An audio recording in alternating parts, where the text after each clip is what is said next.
Welcome to America's hottest talk line. Guys, hot ladies are waiting to talk to you. Vinegar syndrome. Guys. There, she wrote my name like on the. She says Yeehaw and Greg. Yeah, like she's straddling me, and then XOXO. Yes. So. Greg's got a girlfriend. Yeah, it's got the Mighty Ducks guy. It's got that. No. Yes, but no. He's not the Mighty Ducks guy. It's Emilio Estevez. One of the Brat Pack. Jesus Christ, he was the Brat Pack before he was the Mighty. The Mighty Ducks is the end of his career. Jesus Christ. Get off my plane. I think Sony paid you a bunch of money to talk about all their steelbooks tonight. This is a movie I didn't think I'd like as much as I did. I know it was like really popular because it like won some Oscars and whatever, but Debbie does Dallas. They actually produced crew jackets. Like the movie never went into production. And then everybody asks about, what's it like being a part of the movie that bombed, or are we still talking about that? I said, look, I'd much rather be the leader of a squad in a movie than be the lead of a movie in the summer of '87 that no one remembers what it was. Is anyone even there still? I don't even know. Yeah, we're just listening. Okay. I was like, no one's saying it. Like, really is it a story? Just for instance, like, I mean, they've got all sorts of stuff. You can never have enough physical media.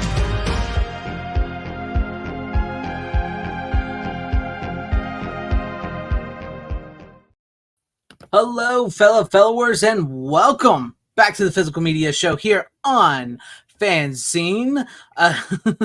And with me tonight is the crew in general.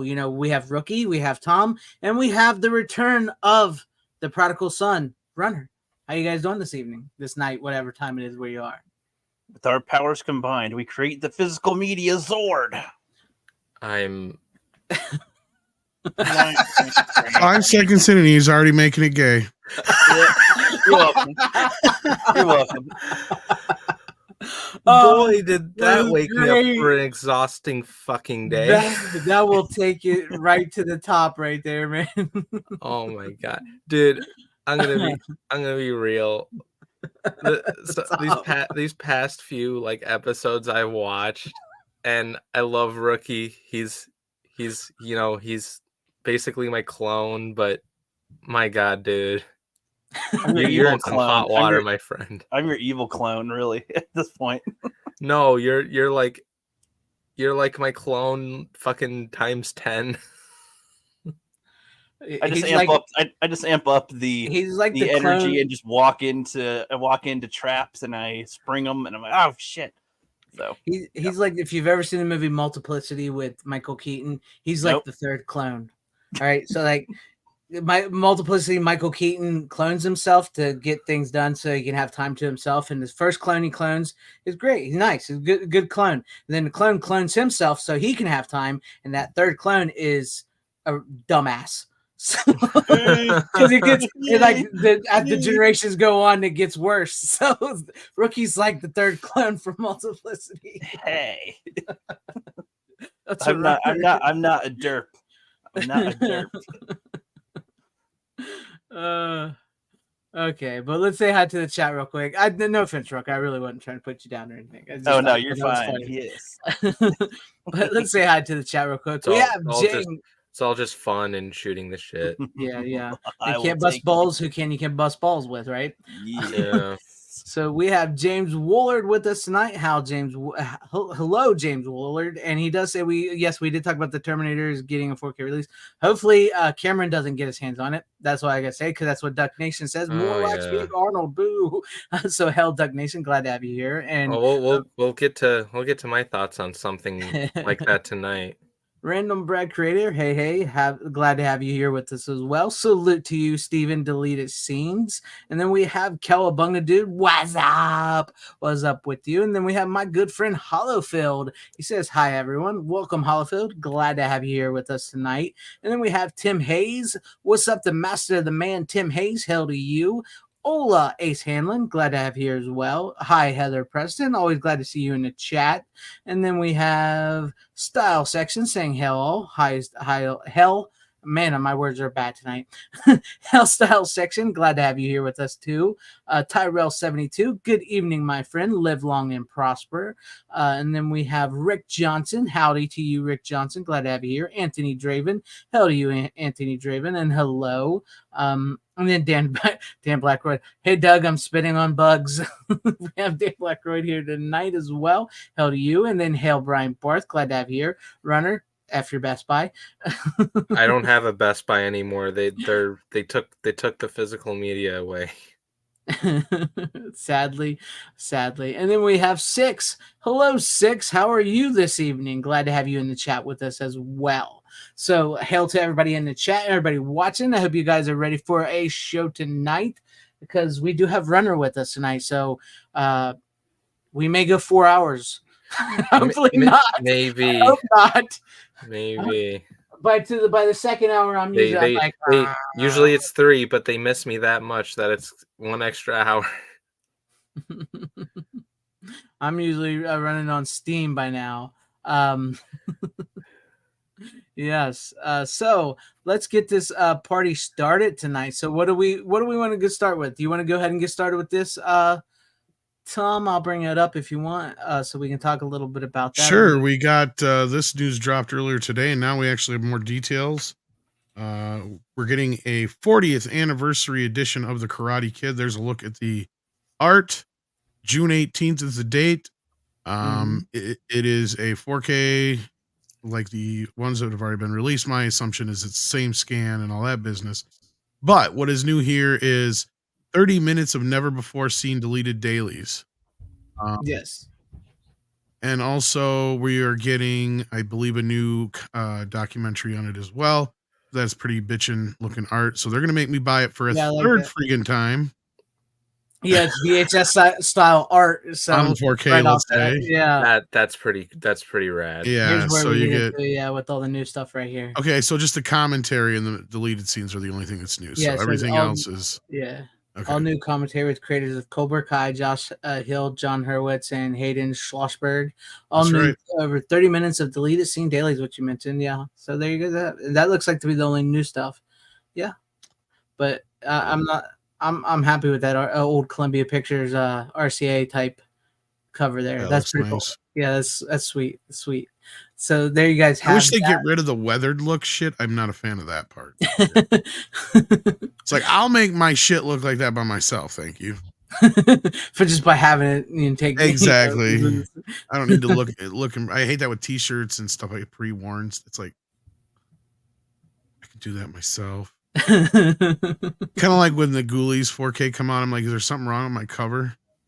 And then I realize that's the way it looks. This is the way they make it weathered, like the old like VHS laser disc stuff. They should splice some Jackie Chan into the deleted scenes to pretend that he was there all along.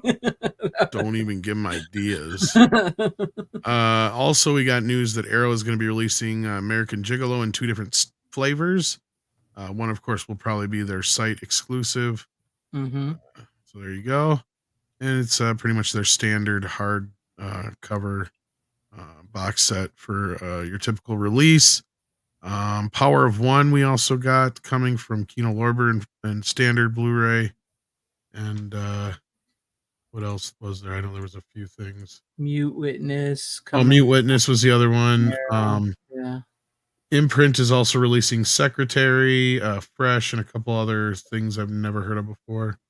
Some Martin Scorsese film collection with just a couple of his movies. So that'd be interesting, but I have most of them, I think, already anyway. Kino's releasing Death Machine, the Brad Dourif movie on Blu-ray. Yeah. Another rumor is Purple Rain in 4K. Yeah. Looks like June as well is the tentative date on that. And did we mention Rocky 4, 5, and 6 last week? Did we mention them? I know we mentioned I don't think we did. I think so. Okay, well, they're supposed to be getting a full-on box set. Hopefully, they release the other two by themselves. Yeah. Because you said you hope you didn't have to buy the whole box set again because you already. Yeah, because I already got the steelbook and the other box set, which I still got to do kind of a review on because if you didn't get the box set, you didn't get some of the special features. Yep. I only got the steelbook, sadly. Yeah. You're missing like a whole bunch of documentaries and shit. Yeah. You said it's like with that one extra disc in the big box set or something. Yeah, it carries over all the stuff that was on the other bonus disc from Rocky and the special features for Rocky 4. Cool. Did you see the Severin Game of Clones big box set that's for the Bruceploitation collection? Oh yes, but I didn't see what titles were in it. Let's see here. We got. Let me get it up here. This is what it's going to look like right here from Severin. It's got Enter the Clones of Bruce 2023, The Clones of Bruce Lee 1980, Enter the Game of Death 1978, Goodbye Bruce Lee, His Last Game of Death 1975, The Dragon Lives Again 1977, Bruce and the Iron Finger 1979, Challenger of the Tiger, Cameroon Connection, Super Dragon, the Bruce Lee story, The Dragon Lives, The Dragon the Hero, Raids of the Dragon, and web store exclusive limited edition disc 8 is a bonus disc with the Big Boss Part 2 and the Black Dragon versus the Yellow Tiger. So there you go. Yeah. The one disc though is web store exclusive. You only get it if you order it from their website. Severin website? Okay. Yeah, the Severin website. Yeah, it's 15 films and 8 disc. Yeah. Insane. Yes. Insane in the membrane. They always tried to bring back Bruce Lee after his death with so many of them. So, yeah. I can ask him Spider-Man, but I don't know if we've heard anything about Mystic River in 4K anytime soon. Nothing that I've heard of, but if I do, you guys will be the first to know. Yeah. I haven't heard of any Clint Eastwood movies in a while. Yeah, neither have I. Haven't heard nothing from him. American Sniper's coming out. That's all I know. Oh, that's right. Yeah. American Sniper. But that's about it, though. I haven't heard any of his other movies. Yeah, they're kind of going backwards, I suppose, because like his new movies have come out in 4K, and I think that was his last newer one before 4K started. So maybe that's how they'll do them. Other than Unforgiven, which has gotten a release, and the ones from Kino, which are Universal titles. So, but his Warner collection, I would imagine they'll probably start working their way through it. I have a really massive, excellent Clint Eastwood Warner collection, actually. It has like most of his Warners, if not all of his Warner movies up till that point. So, yeah. And sweet. So if you can get your hands on that, that one's pretty good.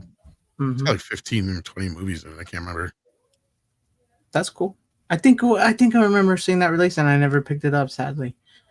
It's just all his Warner films, like everything from like I think it starts with like Pale Rider all the way up through one of the late 70s westerns all the way up through like J. Edgar Hoover or whatever one it was at the time that was new.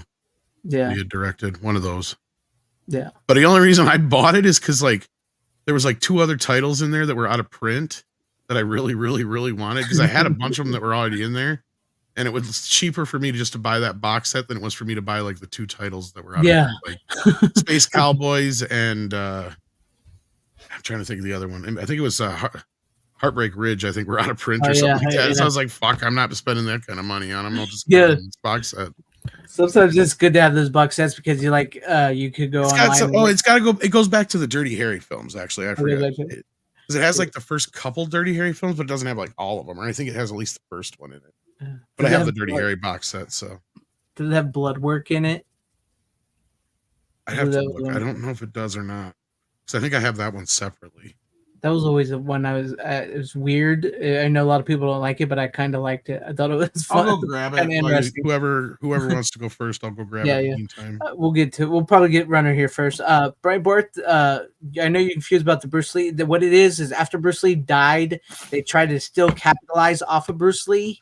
And so they got actually had a bunch of people that looked like him, gave people plastic surgery, and continued on like he was Bruce Lee. Like these actors were Bruce Lee, and they were making like Bruce Lee movies. So that's why it's called Bruceploitation. Kind of like blaxploitation and all that kind of stuff. I have never heard of this. How is this the first time I'm hearing of that? That's crazy.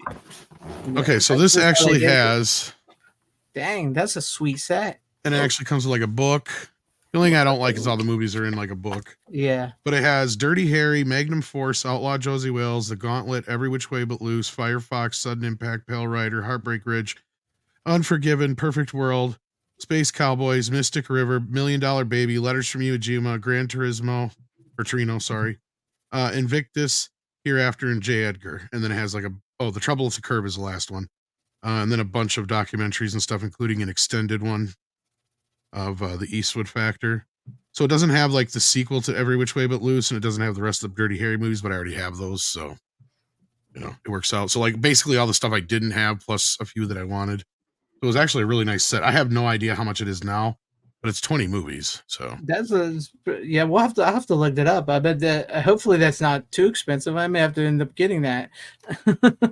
That's a nice set. Yeah, and I think I got it for dirt cheap at the time I got it, but yeah. Pretty good set. I always like comparison. Like I said, it was going to cost me to buy those couple of movies that I wanted. So like, fuck, I got a few extras here, but whatever. Yeah, I mean, hey, who doesn't have a few couple double reprints? I did the same thing with the Mel Brooks set because I didn't have like 2 movies that were in there, and I'm like, I think one of them you could only get in that set or something like that. So I ended up buying it anyway, even though I got most of those already. Yeah. But anyhow, that being said, let's get rolling. Yeah, let's get into it. Since Runner, you're here tonight, we'll start with you. What do you got for us for your first pick of the night? All right. Tom already talked about this, but Debbie Does Dallas. Debbie Does Dallas. Yes. No. Well, let's just hope Debbie Does Dallas doesn't. We haven't done that joke in a while. I know we haven't done it in a while. Let's just hope Debbie Does Dallas, if it does come out on 4K, that doesn't have fucking horrendous DNR. That's for sure. It won't be smudged and AI upscaled. I'm sorry, but James Cameron told you a true lie. It's kind of 4K, but not really. Yeah, no. And what sucks is, like, I hate saying it, but this is like the first time I've seen the movie. Just Good because God, Runner. Really? Wow. Well, that's not his fault. It's been pretty out of print. Yeah. That's the problem. It's like it's never been really. What'd you think of acceptable. it though, considering? Okay, like taking the transfer out of it and just like as a movie, it's fun. Like I really liked it. It's kind of what I expected it to be. But yeah, it's just kind of sad that it just looks like straight up AI. Like that part was so distracting. Oh, yeah. You didn't like the waxy looking people and stuff? Oh my god. It's so dumb. Cause like I had this discussion with like some of my friends from school, and like we're all film majors, so they kind of get it. And like, cause I told them like people like James Cameron and Peter Jackson, they do this type of shit, and I had to explain to them what like DNR is and all this stuff. And like, because one of my friends is like a huge like Peter Jackson fan, mainly for his like older shit, and I told him like, okay, this is what Peter Jackson did to his Beatles documentary, and I like showed him a comparison of like what it actually looks like in film, and then like the DNR thing, and my friend was like, what the fuck? That looks terrible. Like, what the hell? So like it like there are people around the younger age that do like recognize this shit and how bad it is. Oh yeah, definitely. So like, and I forgot what my friend said. He's like, that just looks like a really bad fucking biopic. Like that was what he said. It's sad that these directors can't leave their work alone in that sense. And what's even sad is the discourse that throws up above these films that Cameron's put out, and saying that some people don't want you to talk bad about them and just accept them. Like there's one guy in particular who said, "Yeah, I may have ragged on these and said they were bad and had a bad tone when I reviewed them, but they're still awesome and they're still the best you're ever going to get. So accept them." So, Yeah, Almost feels like he got a letter from somebody saying something like, "If you don't start saying nice things about them, we're not going to send you anymore." Yeah. Well, look, and this is the bullshit part of it. Disney's raking in the money. These sold out everywhere. They have to print more. It's actually one of the last titles that they're handling on their own, so I find it hilarious. But it's really Cameron. Like, they could throw Cameron under the bus, but they fucking won't. Oh no, they won't. They want him to stay with them with the Avatar movies. Yeah. No, absolutely not. But I mean, and I explained this last week. I don't know if you caught the show, but for those who missed the show, from what I understand, and there's even some people that, can't really deny this. They're not even sure that any of these are 4K scans, to be honest with you. Yeah. I've been hearing from a few different sources now that these are most likely the old 2K scans, but they're up converted with an AI program. So it's not really DNR. That's another thing we have to really be careful with, is overusing that term, because there's a difference here. This is like a new system, and this is why Aliens and Abyss look a little bit better than True Lies, because they had used a completely new version of the software for those movies compared to True Lies, which has been done for a while already. They've been sitting on it for a little bit. And the scan, from what I understand, is also an older one that was done by Lowry Digital. And this was one from like years ago that was meant for a Blu-ray that never got put out. Mm-hmm. So there's still question of whether or not these are even 4K scans of the negative, let alone 4K scans, period. Exactly. Now, I believe they're from the negative, but I'm not 100% sure, because the way this AI works, it's like basically up converting everything while it's getting rid of all the grain. And some people are trying to argue, oh, but you're not losing any of the detail.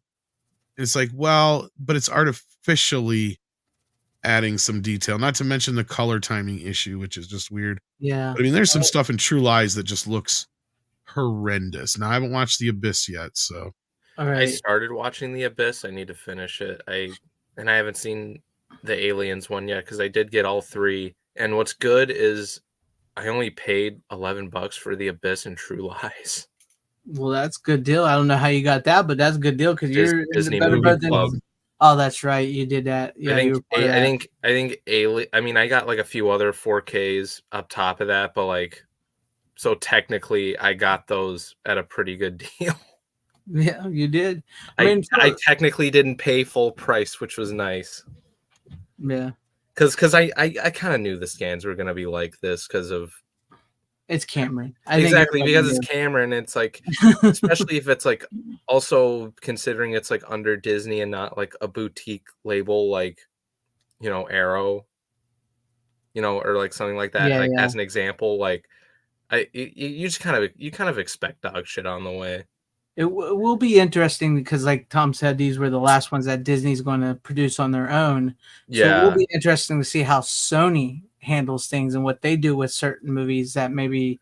I don't think they're going to be handling the remastering, though. That's from my understanding. Yeah. From Bill's story, which to me, I'm like, well, that doesn't fix any of the problems on the technical side of things. Yeah. Because, I mean, as far as crapshoot goes, I mean, Disney is just as bad as everybody else. So It truly is. Yeah. But anyhow. Anyhow. And anything else you want to say, Runner, before we move on? No, you didn't really say whether or not you like the movie or not. But I liked the movie itself. I said it was a fun movie, but it's just like the only problem is really the transfer. Yeah. Did you ever kill anybody? Yes, but they were all bad. They're all bad boys. It's such a good fun movie, man. It is. All right. Well, Rook, do you want to go next? Well, you only got. Well, I won't go next, but I'll show a sneak peek of things that I have for the future, though. For you. Yes. No. So the people want to know because I've been talking about it. Oh, we already knew about these. Why am I big? Well, yeah, but I mean, so I bought the Friday the 13th. Don't tell me that's just the box. Please don't tell me that's just the box. I took them all out because I kept on dropping them. So I was like, okay, well. No, this is where I was waiting for the end of the story. I have- didn't they read the have a- eBay listing and realized I just bought the box. I have the movies Oh, right I got there. a great deal. But if I'm showing it, they're gonna just fall the fuck out. So it's no. And then I got the Nightmare on Elm Street one as well. And Thank God, maybe now they'll do the 4K one. since he bought them. Yeah, hopefully. And then I got Hellraiser as well. Oh shit, that reminds me. They just got those That's, 4K back in. I need to buy them. Yeah, that's Bloodline, Inferno, Hellseeker, and Hellworld. So that's like, yeah, you're missing one of the other ones plus the first three. But yeah, I don't plan on watching the whole Hellraiser franchise. You don't really have to have It'll seen depend. all the any if of the I other get ones. if I get to the fourth and I like the franchise, then I'll continue watching some of them. But I don't know. This one's a very I don't know if I'll like it or not type of one. So well, you got to keep in mind that's like starting with like part 4. yeah, I guess so. the fourth but movie. But still, so And, I don't know. There's only one of them you have to have seen the first movie for, but yeah. Right. So I'll probably start the horror adventure with these.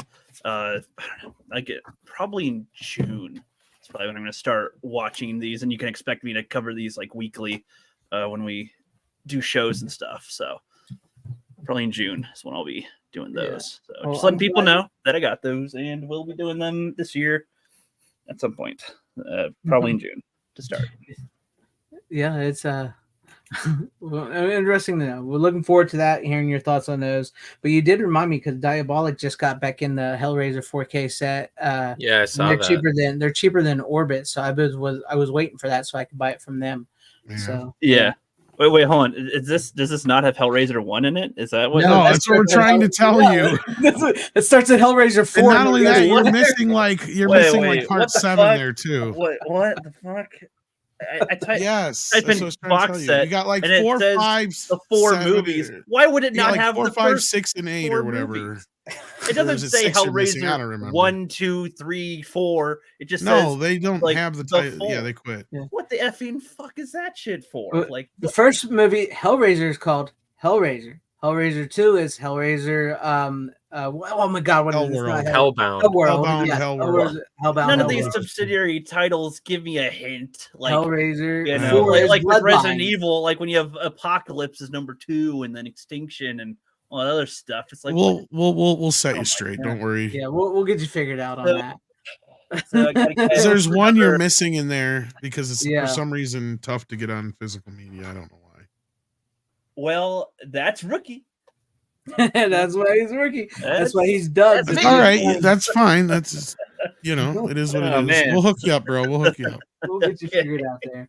Oh, jeez, I did All not. right. It's like the Hellraiser box set, and then it's like, okay, this is the first one that came up. That's pretty good price for the movies. First, How four, much is probably. the 1 through 4 going for right now?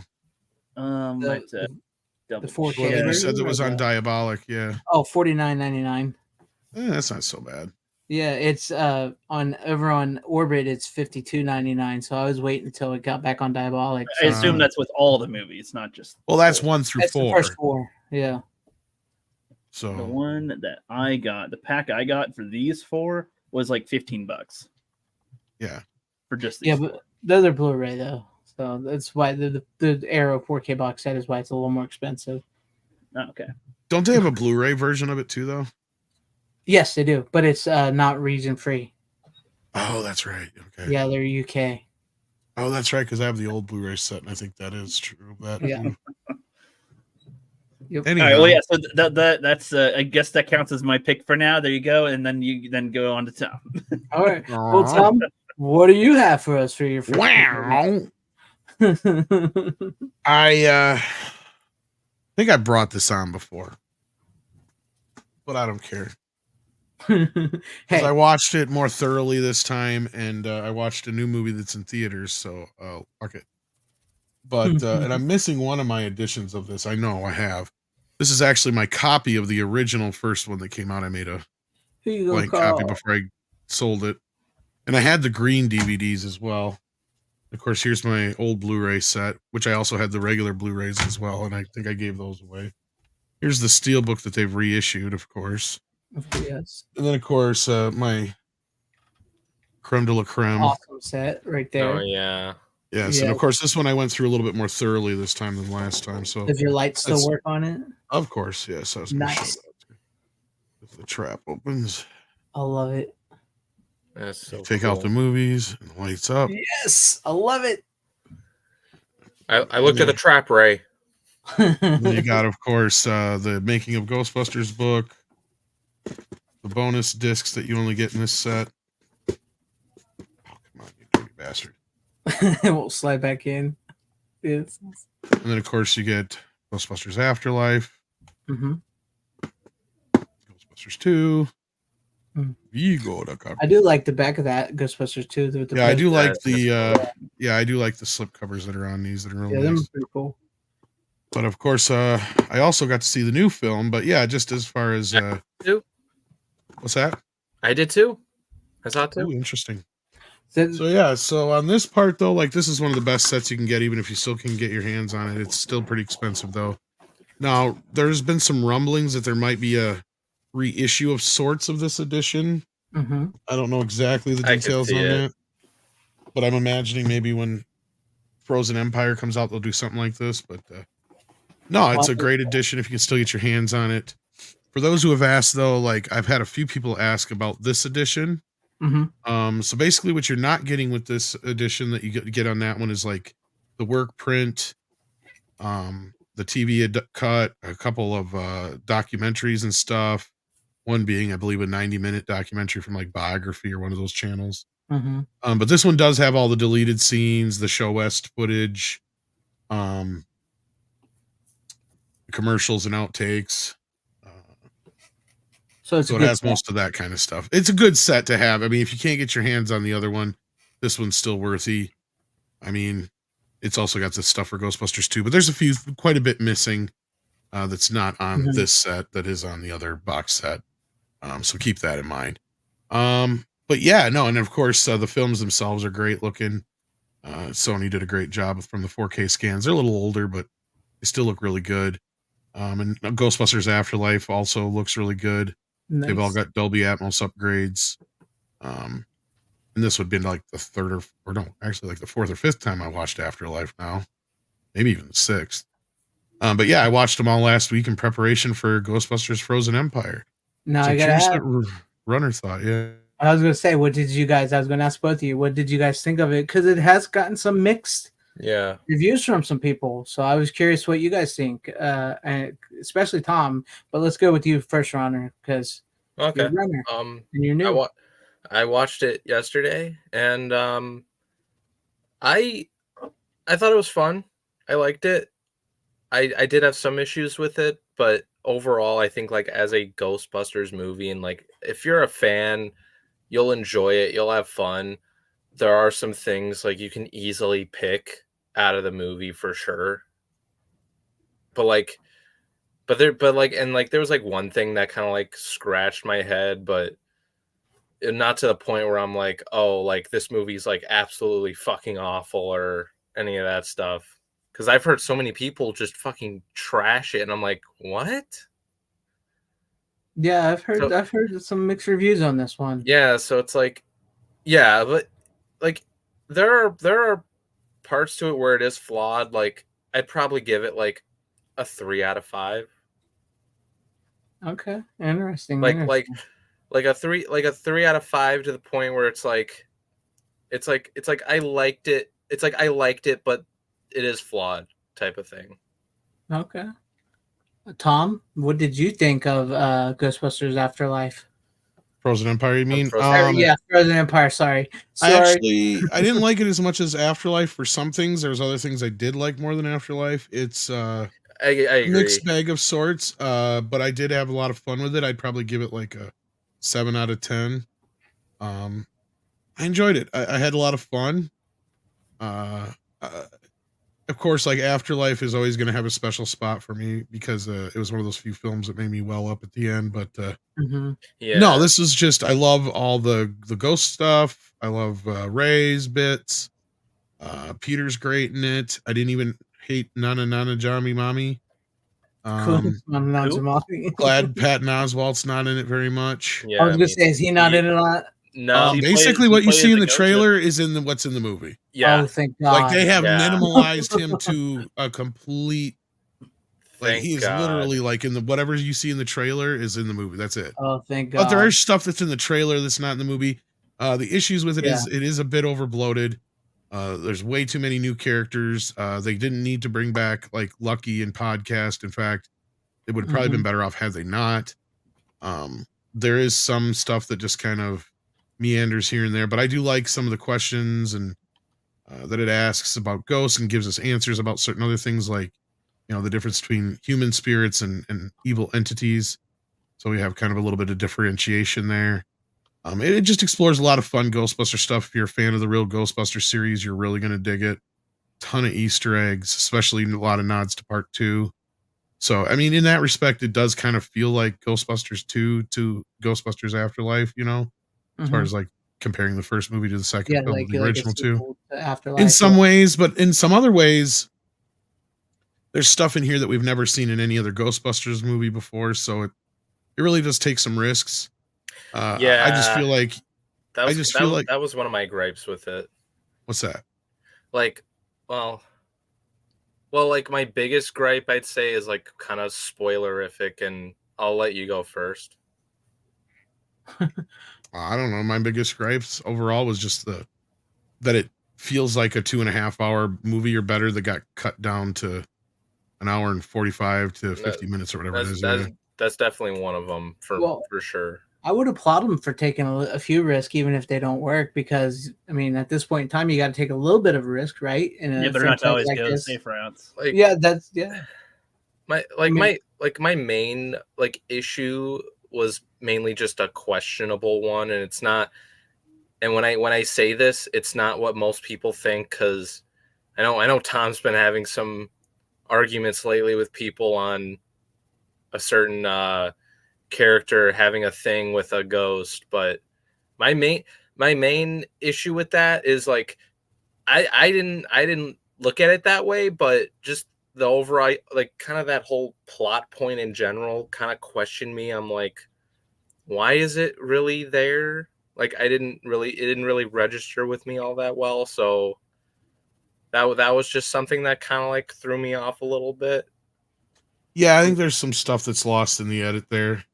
Yeah, so like it's shit like that where I'm like, yeah, if there was like more footage or something that they had cut out, I could totally. Well, because I think a lot of people are jumping to conclusions without paying attention to some of the other bits that are in the movie, and I think there's at least one or two things that are missing here that were probably in an alternate cut. I mean, and if you're talking about the relationship thing, like, because a lot of people are like keying in on one event that happens near the end of the film. But to me, it's like every one of these movies, they need a human entity to get into the real world, right? Like Gozer needed the Keymaster and the Gatekeeper. Vigo needed Oscar the baby. And same thing again with in Afterlife, they need the Keymaster and Gatekeeper again. Yeah. In this one, it ends up being one of the main characters. Basically, that's the way I saw it. But like, I was kind of look at things from a different angle right away. I mean, I get it, what people are seeing there, but the fact that they don't commit to anything, I'm just like, okay, it's just, I don't know why people are making such a big deal out of it. If they don't like the character, that's fine, because I got other issues with the character that have nothing to do with anything being gay, right? Like, right, yeah. My issues have more to do with this character is supposed to be 100 years old, and they dress like they just did a TikTok video and sound like they just did a TikTok video. No. And I think that's where partially people are jumping to certain conclusions. Because otherwise, to me, the story is there. Like, it's a pretty basic outline of the story is you have Phoebe and Dan Aykroyd, or Phoebe and Ray's characters are basically dealing with the same dilemma. Both of them have been benched from being Ghostbusters, and one doesn't, one is too old, one's too young. Right.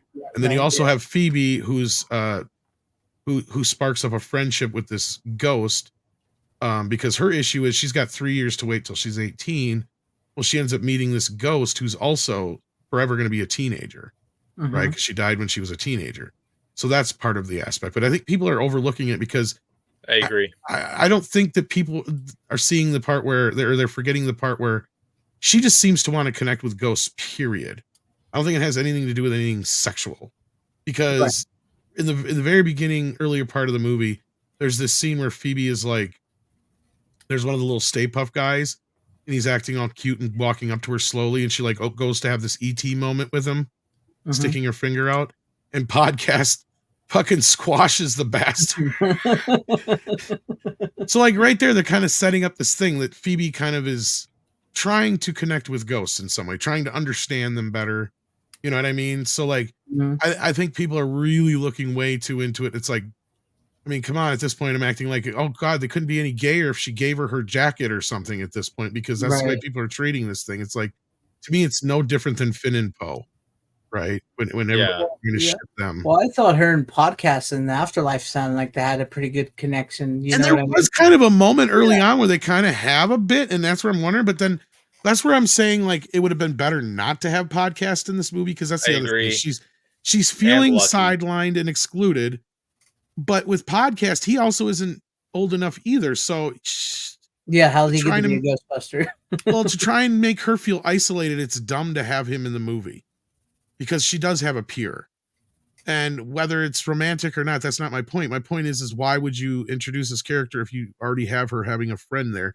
Because they actually go out of their way to explain that he lied to his parents to come to New York for the summer. She has a friend. He's at fucking space camp. Exactly. So it's like, I can understand where people are jumping to this conclusion. I mean, I've had like left and right fights about it, because some people are just jumping to the ultimate. And it's like, dude, look, I get it where you could be like, it just feels like it, like they're queer baiting a little bit. That I can understand. But if you're going to jump to the ultimate conclusion that there's something there when they don't actually act upon it, it's like, really? Come on. When we have a Lightyear movie where you literally have moms kissing and shit, I mean, I think that we need to kind of step back and not jump at literal gay ghosts here, right? Like, we got to be careful. Now. Yeah, we got to be careful not to be chasing ghosts down. In this case, literal gay ghosts. So yeah. Okay. But no, otherwise the movie's fun. There's a ton of Ghostbuster stuff. There's tons of new tech. We get to see the Ecto-1C, which is a new introduced vehicle. We get some new versions of some of the other toys and stuff that we've seen in the past. There's so many Easter eggs. I've seen it twice, and I'm sure there's tons of stuff I've missed. Right. So, I mean, there's like, I think 40 some Easter eggs in the Afterlife movie. So I imagine there's close to that in this. And I only picked out like 5 or 6. So I'm sure there's tons more if I go back. I was even surprised at one moment we didn't see like Vigo's painting in the background or something like that. You know There's the one with the Ghostbuster guys on it anyway. Because like, I mean, there's so much stuff shoved in here, especially from part 2. Like they even have a moment where they go, here's that mood slime you asked for. You know, that's the thing about this movie is, respectfully, it kind of feels like the Ghostbusters 2 of Afterlife. It does, and that's kind of what I said earlier, is like it does have that kind of feeling to it where it's a little more lighter and shot a little differently. Yes. So I think some people are going to have that problem. Yeah, for sure. Because as much love as Ghostbusters 2 gets now, a lot of people forget how much people fucking hated that movie. Yeah, part 2.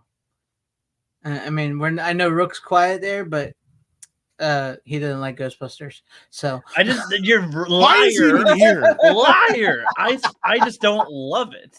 Maybe he just, oh my God, there's something with that date, because Gremlins and Ghostbusters came out on the same day. And Beverly Hills Cop.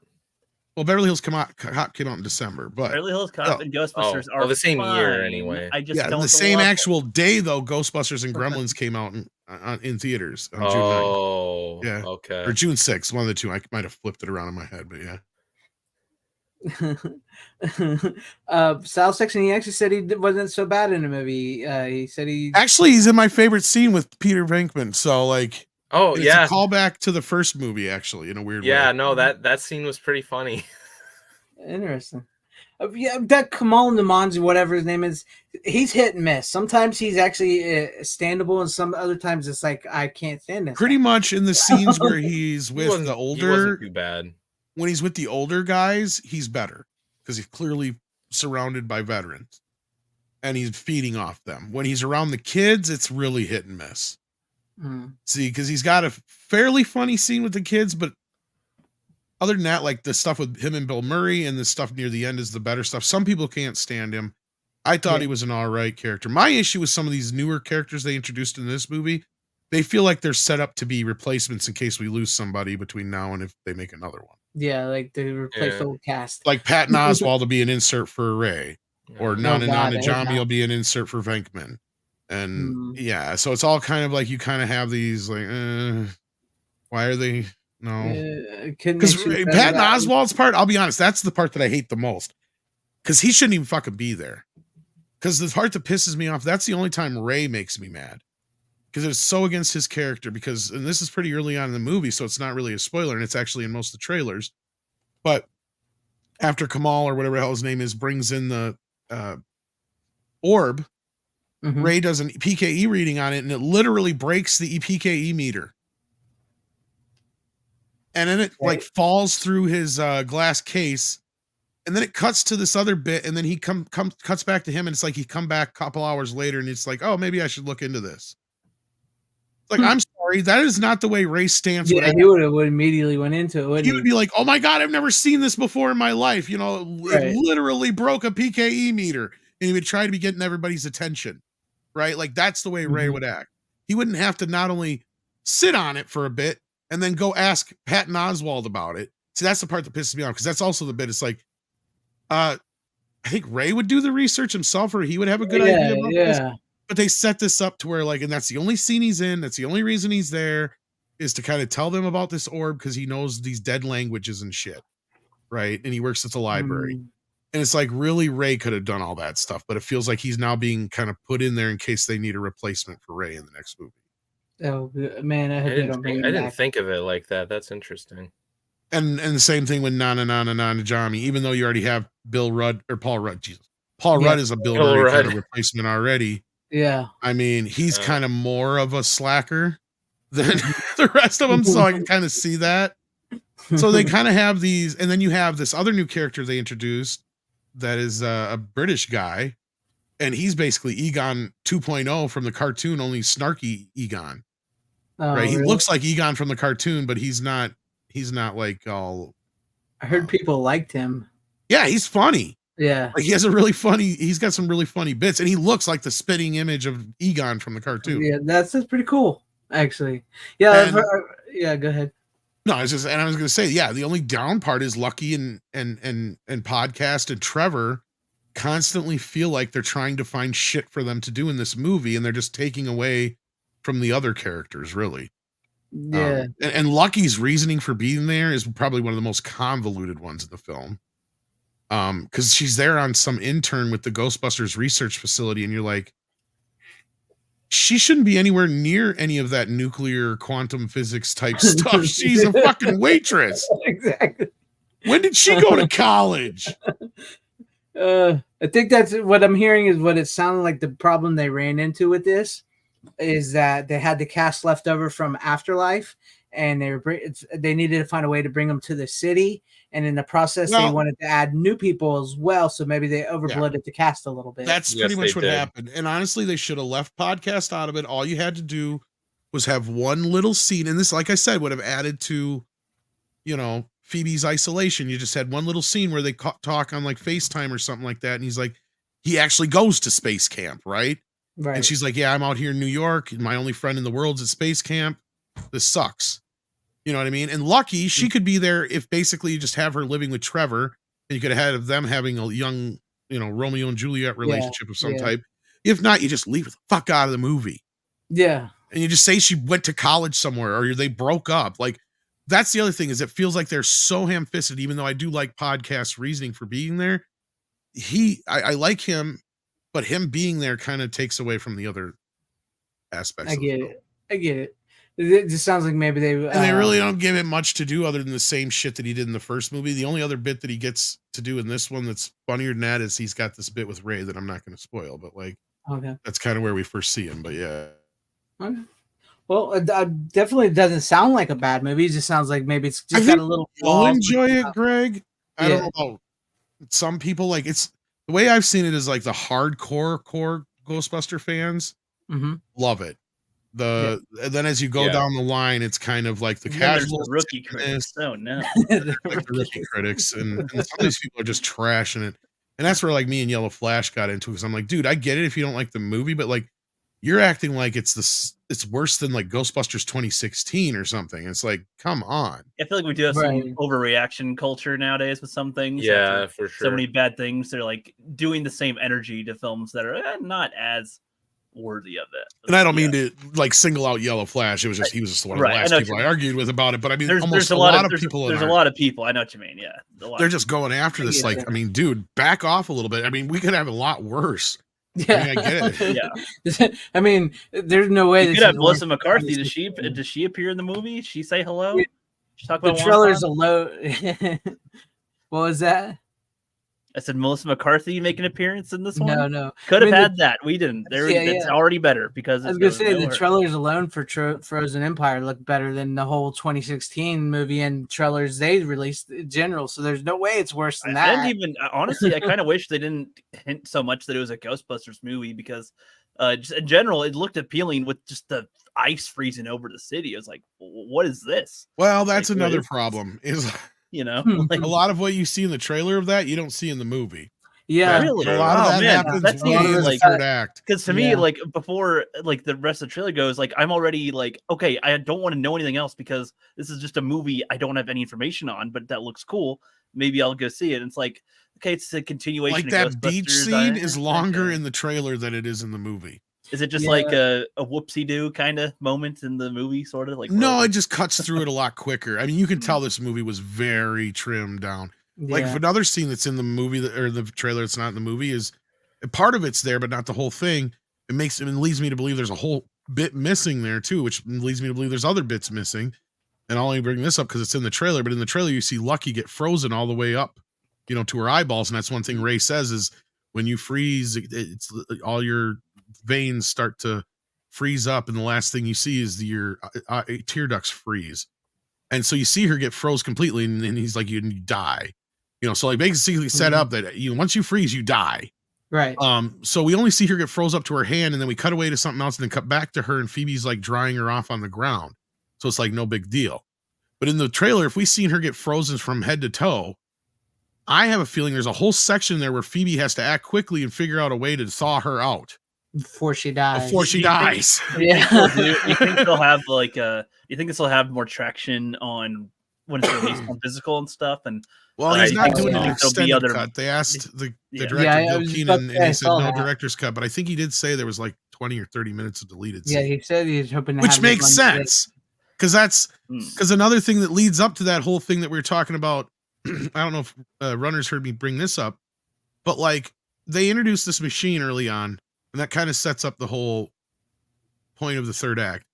Is they have this machine that can separate entities from their objects that they're haunting, right? Yeah, and it's kind of a funny bit. Like they have some pretty funny haunted objects, but so Phoebe, one of the first things she asked, being curious scientist that she is have you tried it on anything living yet?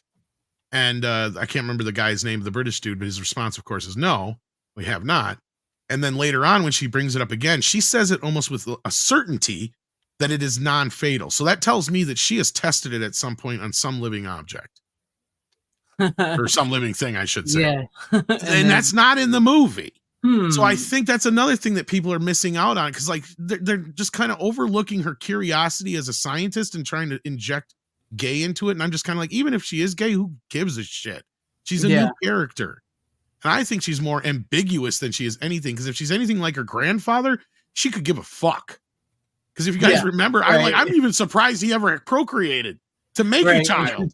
Because like he was like completely oblivious to what's her name in the first movie, Janine. Janine, he could give a shit about her. I mean, we can kind of tell he at least likes women by the way they talked once in a while, but it's like, it almost feels like, the only way he's going to do anything is if it's just to procreate, and that's it for science, And honestly, people like that are really smart like that are awkward and stuff like that. They sort of like almost autistic. And I kind of looked at it, and she just was kind of looking up to her like she's the cool kid, right? Like, his podcast is not the cool kid. Yeah. But she actually has a cool kid who's paying attention to her, a little bit of an edge to her, right? Because I'm not going to spoil anything, but there's a whole bit with her, and I was going a completely different direction with her the whole movie. And walking out of it, my buddy and I went to it, and he brought his two roommates, And his roommate said, I don't know what they were talking about in the internet today. I didn't see no gay shit in there. There you go. And I instantly knew that what my next fucking week was going to be. That's the most Thank God Godzilla comes out tomorrow. That's all I'm going to say on that. Oh shit! It's already tomorrow. Oh shit! Yeah. The Godzilla King Godzilla Kong thing. Yeah. Oh shit! That's like that was like not a month or two away. All right. Oh. No, and that's the other mistake they made, shoving this right in between Dune and Godzilla. It's like, what are you thinking? I agree. They should have released it in June and pushed off Bad Boys for a few months. Put as much distance between the Will Smith and the slap as possible. Yeah, it's true. And I saw the trailer. You saw the whole movie, it looks like to me, if you saw that trailer. It's like, Jesus. That's what I thought. So what more do I need to see? I kind of already figure what the movie is. Mm-hmm. but here's the thing, don't you think, and I already asked about this earlier, like, don't you think they released Ghostbusters Frozen Empire now as compared to June is so they can like do some special anniversary box set thing? Yeah, but why not save that for closer to Christmas? Release the movie in June. And not only that, they're releasing all the Spider-Man movies again in the theaters right now. Yeah, why not do that with the Ghostbuster films leading up to this one? It would make sense. Celebrating the 40th anniversary of the first film and the 100th anniversary of Columbia Pictures. It was just like, that was a no-brainer. It's the 35th anniversary of the fucking second film. Yeah. That's true. Yeah. It's like, duh. You would be smart.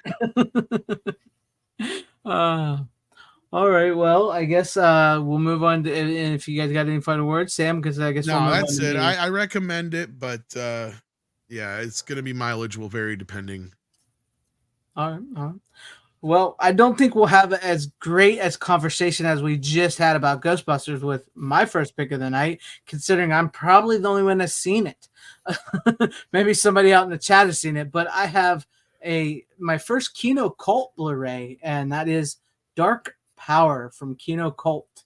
It's actually number 3 on their release, but I got this, and this definitely reminds me of something you would get from Vinegar Syndrome. It feels like a Vinegar Syndrome title instead of a Kino Cult, so I guess that's what they were going for because it's Kino Cult. This stars Lash LaRue, the old cowboy actor, and it's directed by Phil Smoot. Basically, it's about this house out in North Carolina that was owned by a Native American who claimed he was protecting this place in the America from these Toltecs, who were these Native American tribes that thought they were like sorcerers. They would bury themselves alive and then they would come back to life. They would come back with powers. So the Indian that was the Native American that was protecting this house ends up passing away, and then a bunch of co-eds, college girls, of course, take over the house, and they rise from the grave, the Toltecs, and start taking out the girls one by one. So that's college girls ruin everything. The college girls, man, they're always walking around in their underwear with their demons and shit, man. But it was a fun movie. It's a fun movie from 1985. It's not. I can't say it's a great movie. I mean, I like the movie. I think it's a good movie. But I can't say it's a great movie. It's one of those very low. I would say not. I don't even want to say B grade. I would say C grade horror movies. It's more comedy than scary, and it's intended to be comedy a little bit, especially when the Indians rise from the Toltec Indians rise up and start going after the girls and stuff. So yeah, it's a fun movie. It definitely feels like a Vinegar Syndrome movie. Maybe a little too low on the pull for Vinegar Syndrome, but I enjoyed it, and I really dig the artwork there. I do dig the cover art on that. I do like that. It's fun. And yes, Style Section. There's only one set, just one set, one time, a girl in a bathtub. That's it. That's it. But yeah, it's pretty cheap. Kino Cult is pretty cheap. I only paid I want to say $14 for this, so it's pretty good, and it comes with some pretty good special features, and it's a 4K restoration from the 16mm print, so it looks pretty decent on Blu-ray. I doubt we'll ever get an actual 4K of this movie, It's just I could be wrong, but you never know. Because sometimes we're getting 4Ks of movies that I never thought we'd get 4Ks of, but I don't see this one probably getting a 4K. But yeah, it's just you can tell it was an independent film, and this guy who Phil Smoot lived in North Carolina, and he basically used people from North Carolina for the movie. So it's not like the greatest acting in the world or whatnot. But a lot of people that worked on this movie actually moved on to careers in the business. Like the CEO says, the special effects master Tony Elwood worked on some movie called Cold Storage. The Emmy Award winner Dean Jones worked on Star Trek Deep Space Nine, and Paul Hugen, the cinematographer, works on The Mandalorian. So those people moved on to bigger careers from this movie. But there you guys have it. There's my first pick of the night. Like I said, it wasn't going to be a very long and robust conversation as we just had with Ghostbusters. So I tend to talk a lot. No, it was great because it was a great conversation. I loved it, but I knew this movie wasn't going to spur much conversation. I thought I had it, but I guess I never ordered it. I know I thought about it because I remember the cover. Yeah, I thought it was pretty good. It's very low budget. I want to get Paul Smith's other movie that they have from Kino called Alien Outlaw or something. It's basically about an alien who comes down and hunts this chick. I think I have that one. So yeah, I was wanting to get that one. I'm kind of surprised I didn't have this one, but I looked. Yeah. No, yeah. I don't. This was his first movie, it says. So but yeah, it feels like a Vinegar Syndrome title. It really does. But without all the bells and whistles of like the boxes and stuff that Vinegar Syndrome gives you. But anyways, there you guys. There's my first pick of the night. Yeah, so we'll move on to Runner. What do you got for us, Runner? What's your next pick for the night? My next pick is a cult classic that I'm pretty sure you and Tom really enjoy. Debbie Does Dallas Part 2. No. This is probably better than Debbie Does Dallas. This movie is fucking incredible. It's directed by David Cronenberg. So you kind of know what you're already getting into. I saw this in 35 millimeter. Huh? So it's a children's film. Oh, absolutely. But no, I saw this in 35 millimeter. I forgot how long ago, like a few months ago. Or maybe like more than a month ago. It was fucking amazing. It's Crash. Oh, I've actually never seen Crash. Really? Yeah, I know of it, but I'm trying to remember. Have I seen it or not? If I did, it was on. If I did, it was on video a long ass time ago when it first came out because I remember Siskel and Ebert talking about it. Okay, and for the record, I got the import from Arrow. I got it from Diabolic DVD, so shout out to Diabolic. Yeah, Diabolic's making bank off of us. Let me tell you what, I love them. You're shitting in your ear, Rook. What is gets my ear?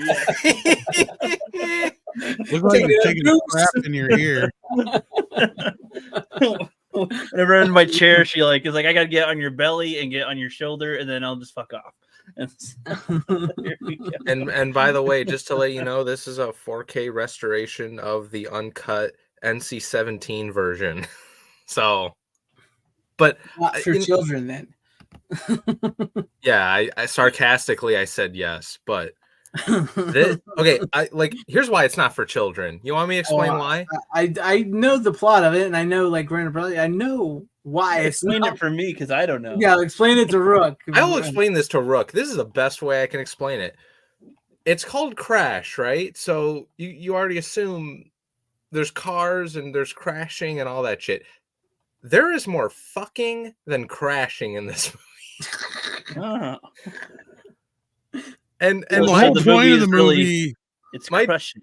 No, my joke to my friend, because I watched it with a friend of mine at in the Gene Siskel Film Center. It's in Chicago, and they play a bunch of movies. Some of them in 35, mostly in 35 millimeter prints, and they managed to present this movie in 35 millimeter, and let me tell you, man, that was a fucking experience. It was amazing.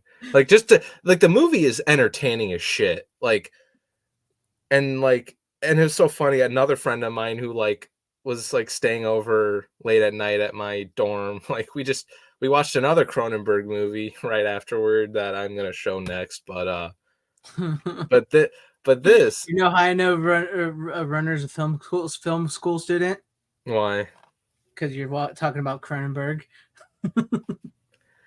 I'm one of the few. I'm probably one of the few motherfuckers who even knows who David Cronenberg is. Wow. Which is sad as fuck. That is sad. Especially no, but a lot school. of my friends that I've made are like are kind of like us. Like we have the same sort of taste and like especially some of my friends are like fucking huge Cronenberg fans. Like it's ridiculous. So there are some people like around like my generation that has the same taste as us. It's just it's like a small like group in comparison.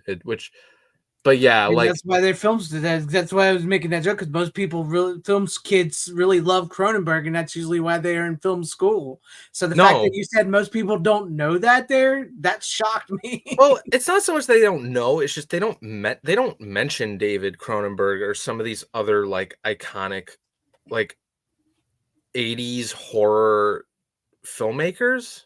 They mostly like. I was talking about this with another friend of mine, like, and we were just mentioning like most of these people, when they think of horror, they think of Jordan Peele, Ari Aster, Robert Eggers, which is kind of sad. No. Yes, that is. and it's like, and it's not to like, and like personally, like however you think about those guys in their movies, it's like that's not the point. The point is there are so many better like that's not what horror is. Like that's its own entity of the genre, and it explores it in a different type of way. It's not like how horror is really defined, if that makes sense. I don't know how else to explain it. It's like when most people think of horror, they think of Cronenberg, Carpenter, Raimi, Hooper. Runner here, man. Like Romero, like all those guys. It's like those should be your entry into horror. Hitchcock, also, shit like it's like those are your guys, not the three modern directors. Like not trying to put them down. But and Wes Craven. Speaking of Scream, Wes Craven, like another one. Dan, you were right. I just mentioned another, really. No, you're right. No, I actually like where you're going because it sounds like you've learned. You've learned. I mean, I've kind of known it for a while, but like, I guess, I don't know.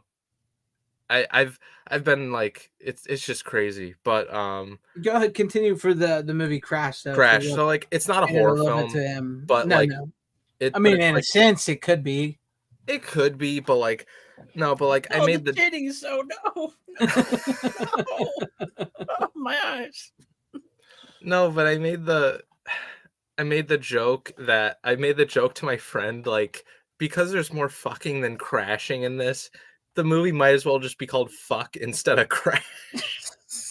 It's just called. I mean, they have to have the crashes to get to that because that's what the whole point. I know, but there's even sex before the crashes. Yeah, but it's so much better afterwards. But you got to watch the movie itself. No, I've just never seen it. It's got James Spader, Holly Hunter, and Elias Koteas. I think that's how you say his name. The guy who plays Casey Jones. Yeah. So you got it's hell of a cast. It's good. It's a really good cast, but yeah, if David does crashes. David does crashes. That's great. David does crashes. I love it. Oh, good one. Go ahead, continue. No, this is a great film. It's like it's a simple premise. I know it's based on a novel, but it's just really good. Like I'm surprised you haven't seen this, Greg. I really am. This is something I've never gotten to. That's all there is to it. It's so funny because like I know you're like big into Cronenberg, so that's why I'm sort of like, oh fuck, like you haven't seen this? Well, it took me forever to see Shivers. I finally got Shivers, and it took me forever to see that. So, yeah, I still need to watch that one, but yeah, like Crash is good if you can get your hands on the 4K. It's like I'm pretty sure it's a UK import that I got. mm-hmm. I mean, well, 4K is region free, so and plus we know Diabolic and all them carry that. So, but you don't get like the obviously you don't get like the box set. It just comes with the case. That's it. Yeah. It's like, and this is the cover behind it. I switched it. Yeah. To the original. I think this is the original poster anyway. Usually, if that's on the other side. Yeah, pretty much. But yeah, it's a fucking good film. I'm glad I have this in my collection. It's got a decent amount of special features in it, like most other Arrow releases. So yeah, it's well worth it. Awesome. No, Brian Barth, not the fucking 2004 film. No, different movie. This one's better. Okay. I guess anything else you want to say, and then we'll move on to Rookie. Yeah, that's it. Watch it. I want to hear what you think of it. I'll get to it. I think was it Criterion also has the Blu-ray of it, but yeah, because Tyrell72 says he's got the Criterion, so yeah. Yeah, no, that's cool. I'm curious if they'll even like release the 4K version because they did for Videodrome and some of their other like Blu-ray, like some of them like Blu-ray and like they like release them on 4K. Like they just announced Fear and Loathing Las Vegas and Blue Velvet. Yeah, we talked about that. Yeah. Yeah, so like maybe they'll do Crash, but yeah. For the US. You never know. They probably will. Would you say it's one that needs a reboot? No. Plus, I feel like a movie like Crash is only gonna appeal to like a niche audience, if that makes sense. Just because of the plot alone. It's like not like this isn't going to be everyone's cup of tea, but like I could see Greg liking it. I have to get to it. It's on my list. And I'm curious what Tom thinks of it. He'll probably have a good time with this. I'd give it a chance. I don't remember liking it necessarily. I just remember. I think I saw it a long time ago, like I said, but all I really remember about it is that it's about people who get off on having sex while they get in car accidents. It's basically a fetish film. Yeah. It's kind of what it is, but it's fun. That's why there's so many car accidents these days. They don't want I enjoy the shit out of it, though. I think it's entertaining as fuck. Like, I think it's just Cronenberg. I think it's better than that crappy one that won all the Oscars with Sandra Bullock. That's what I was saying. Brian Barth is like, wait, Crash from 2004? It's like, no, different movie. Imagine being one of the responders to all these accidents where people are having sex when they crash. It's like, oh, who's nasty ass drawers over here on the ground? Messy mess I gotta clean up. Got panties over here. Got somebody's underwear over here. Look at this. Someone's left leg over here. Yeah. Is that a dick?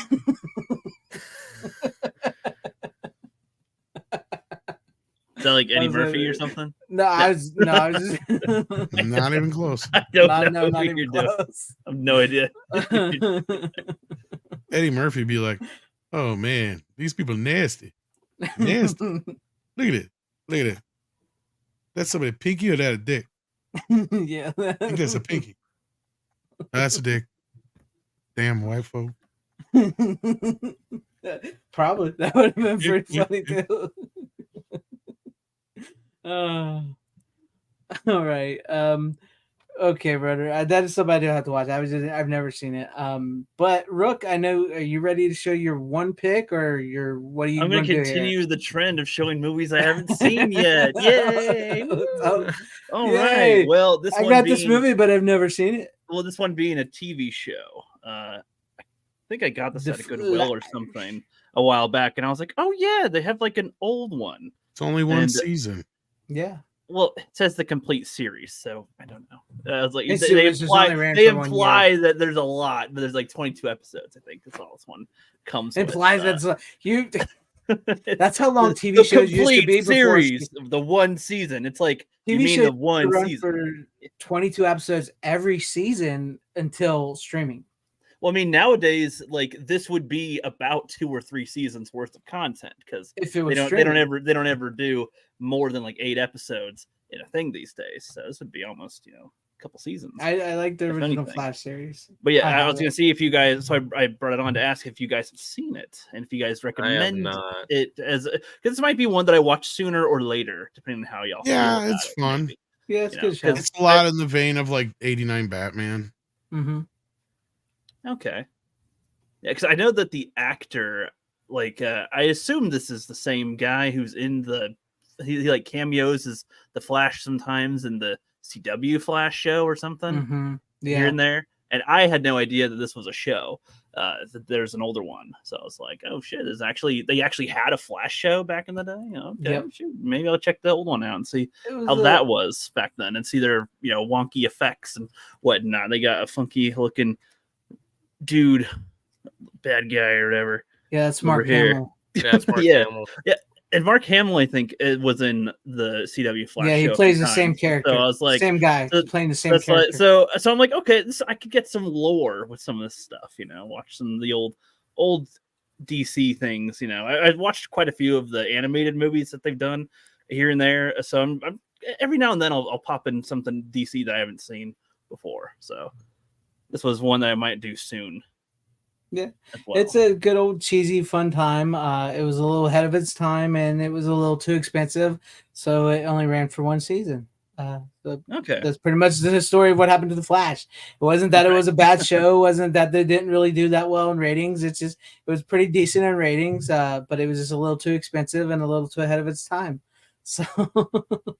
Yeah. I got you. Well, I guess in that respect, if you guys have seen the episodes that he's in the CW one, I mean, I assume the fans of this character either hate or love that. I don't know. That's why I need to watch this and see if people. He's not playing the same guy in that, as far as I know, up until the crossover episode they did. Well, I assume he's from like the actor plays a lot of different characters in the show, like a lot of different versions. In the main timeline thing, he's like Barry's dad, and then in Universe 2. Oh well, yeah. No, right. yes, he is right. in the show. Yeah. And then later, show, he's like in like Universe 2 or something, or 3 or 4, whatever the hell they do with numbers in a different one. I don't know. Anyway. Yeah. He plays Barry's dad. Yes, I forgot about that because I haven't watched that. I only watched like the first 3 seasons of The Flash, and then that show.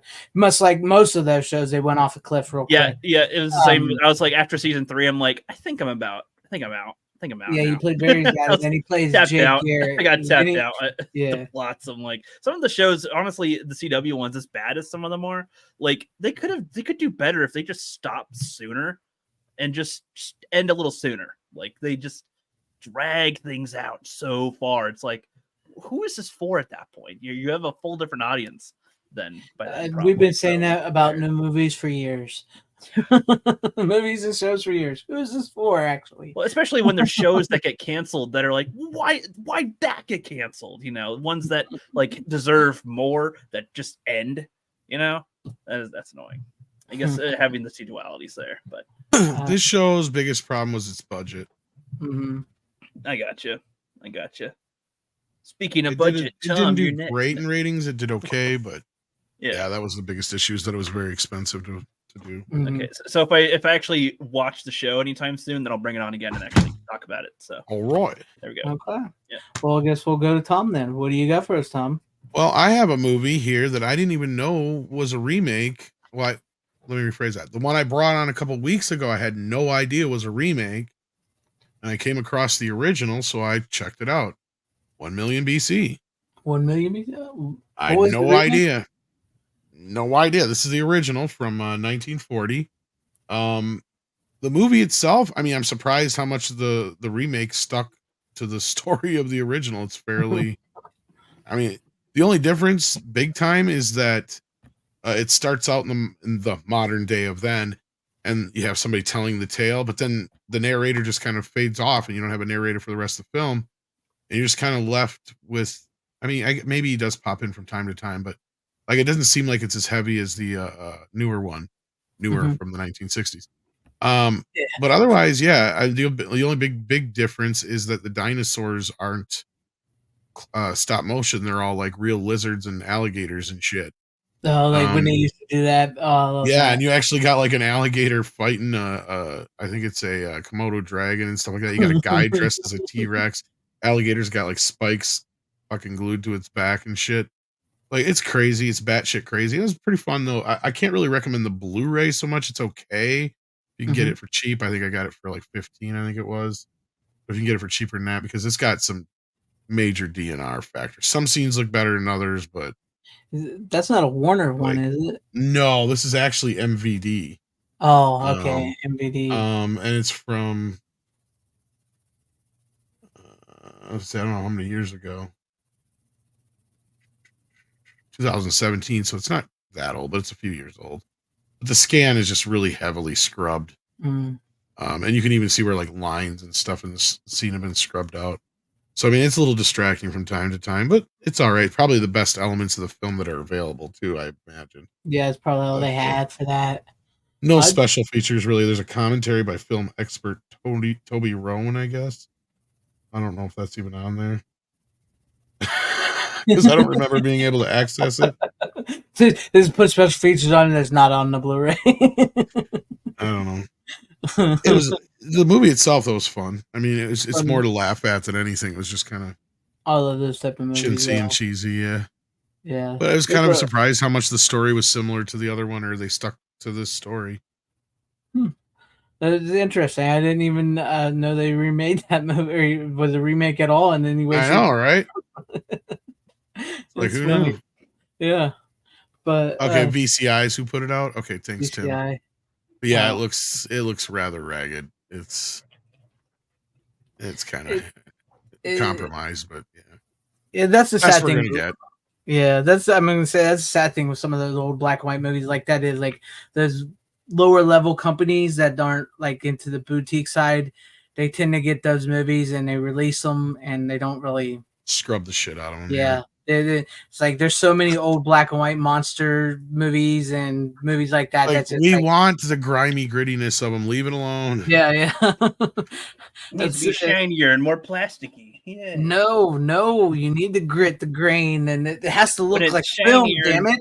When it's shiny and more plastic, everybody loves it more. No, it makes me wonder the way some of these shots look. Because that's the thing; it's very unbalanced. Like, I'm wondering if some of these bits are taken from like a 16 millimeter print or something like that. Because some scenes are just extremely horrible, and some scenes look great.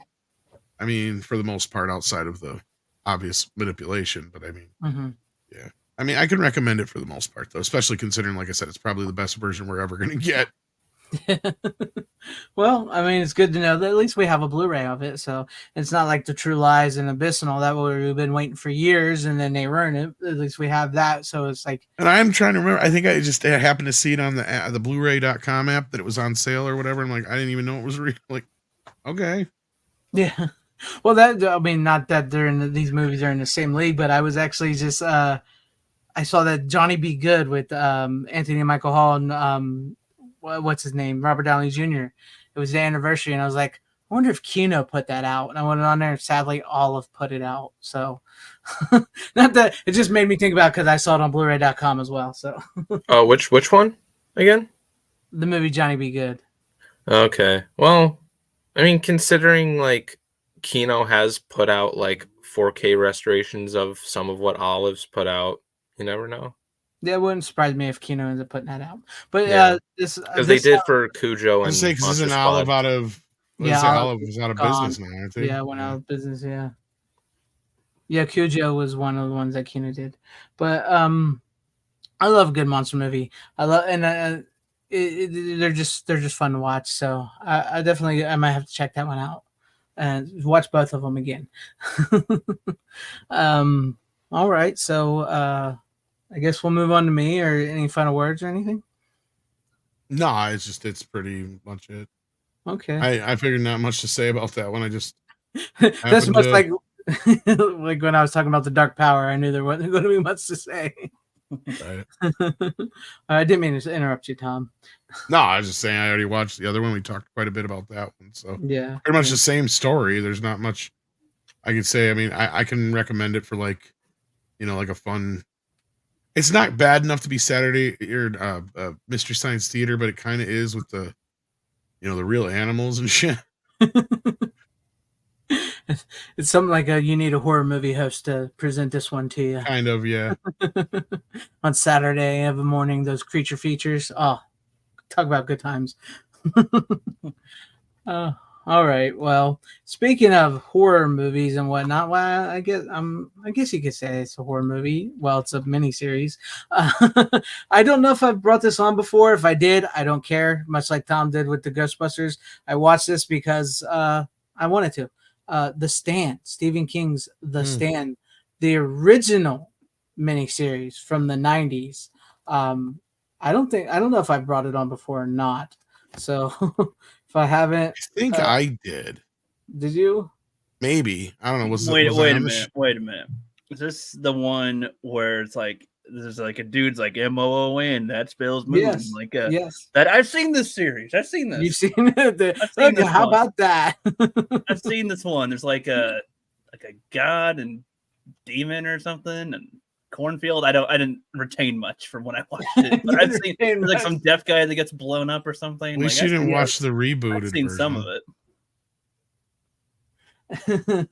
They remade it. I actually watched the crappy remake. Yeah. Oh, did you with Amber Turd and Ezra Miller? Amber Turd and Ezra Miller. They remade it with them. Well, what's best is she plays the psychotic bitch. Yeah, he plays the crazy fire guy. Yeah. Okay. Nobody needs to see Ezra Miller jerking it to an explosion. Yeah, thanks. Oh man, no. I've seen enough of I haven't watched all the remake, but I've seen enough to know that I ain't planning on buying it or revisiting it or checking it out in any way, shape, or form. It's a kind of weird movie to me, but it's pretty good. I still liked it from what I remember of it. But I love it. I kind of want to rewatch it. Yeah, it's so good. It is such a good movie, and I actually still have the VHS too as well. 4 VHS's big box set of it. I still have it. But yeah, it's a great movie. I was noticing some of the stuff that was in it. It surprises me because this movie doesn't seem very like, as they would say, the new Stephen King, which you could tell they modernized the newsstand and gave us some new modern politics and stuff, considering that the gist of the story is a superflu virus is released from a lab and wipes out pretty much the entire population of America and the world and stuff. And a select group of people are the survivors.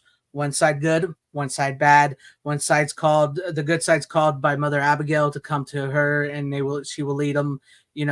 It's very religious. It's because it's very extremely religious. And then the other side is led by Randall Flagg, who's basically like the devil incarnate, or at least a servant of the devil. He's actually a reoccurring version of a character that's in. He's because he appears in the Dark Tower and multiple. Series.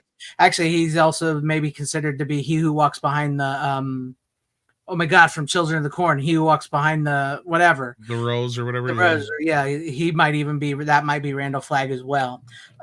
He takes on various forms throughout Stephen King's universe. He's essentially like, sort of like the devil, basically. Yeah, the devil. So he got his evil side, he got the good side, and it's the stand is to take a stand for the world, who's going to come out on top. It's a really great fun. Well, I can't say it's fun at times, but it's good. It's actually interesting. It's very interesting the way they do it. I love it. I love it. I remember seeing it on TV and just like enjoying it and buying the VHS and enjoying it. Now I got the Blu-ray, and the Blu-ray looks really good. It does say it's brilliantly restored, and it does look pretty good. It's still in the 4:3 aspect ratio. I for the life of me, I want to say that they actually shot this on shot on film. Yeah, film widescreen stuff. Which I would like to get this and it actual. I don't think they were ever shot for widescreen because, like, it for years the earlier one was cropped on DVD. I don't think it was full widescreen. I could be wrong, but I remember that was one of the earlier complaints about the first DVD that was released of it, was that it was cropped off. Right? Yeah, I remember that. But it does look pretty good. It is restored pretty well. It does look good. I find it interesting some of the stuff that is said in that compared to what we just went through in today's world. Like there's literally a scene in the movie where a newswoman is talking to a guy in a mask, and she's like, "Why are you wearing that?" And he's like, "I don't know. It makes me feel safe." And then she turns to the and then she turns to the camera and holds up the mask and goes, "Doctors tell me that this mask wouldn't even stop a super flu if it was on steroids." And I'm like, oh. Well, what's funny is what they got away with on TV for back then, right? Like the killing and everything. And yeah, I mean, it had warnings up the wazoo, but it was still I remember some graphic scenes. Like, I guess I don't want to spoil anything with one of the characters that, and when she's discovered, like the way she does it, I did not see that coming back then. I was like, oh shit! I was like, graphic little death scene right there. Oh my god. Yeah, they had some pretty violent death scene stuff, and it does get, like Dan Blackwood says here, Laura Sangiacomo there, who plays Nadine, she does you almost get to see her whole bosoms in the movie for what was on TV, regular TV, network television at the time. So they got away with a lot. What's his name directed it? Oh my god, what was his name? I was just about to say it and I forgot it. What was his name? Guy did Critters 2 and shit. Yeah, right? he did Critters 2. Yeah. I tried getting an interview with him a few times too, and I can't remember his name now too. You just made me forget his name. I know, and you know what's funny is like I know a guy who just did an interview with him on his YouTube channel. What? Yeah, well, Jason Benet, he works for Delirium Magazine. He did Fangoria. He just started a YouTube channel, and so he got him on there. He told me he didn't do a lot of YouTube interviews because he does his own podcast. Well, he actually just ended that podcast. It's no longer going anymore. Interesting. Maybe I'll have to reach out to him again. What is his Mick name? Something, isn't it? Yeah, Mick Garris. Mick Garris. There we go. Mick Garris. Thank you. Yeah. Yeah, I know there's a lot of changes from because I have the book as well and everything. I know there's some changes in this version, this version. There's way more changes in the new version. Trust me, don't even attempt that.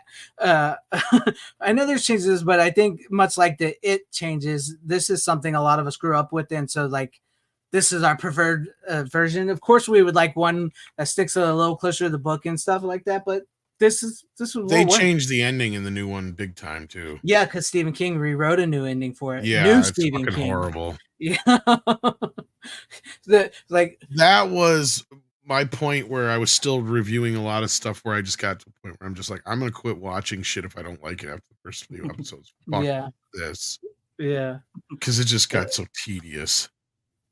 It's just I if you're going to remake something, at least do a good job of it, not try to inject modern day bullshit. And especially when you have no reins on you like they did with network television. Yeah, right. They were streaming it so you could go full steam with it. But anyway, this Blu-ray looks great, and sort of we're approaching Easter, so it's sort of like an Easter tell.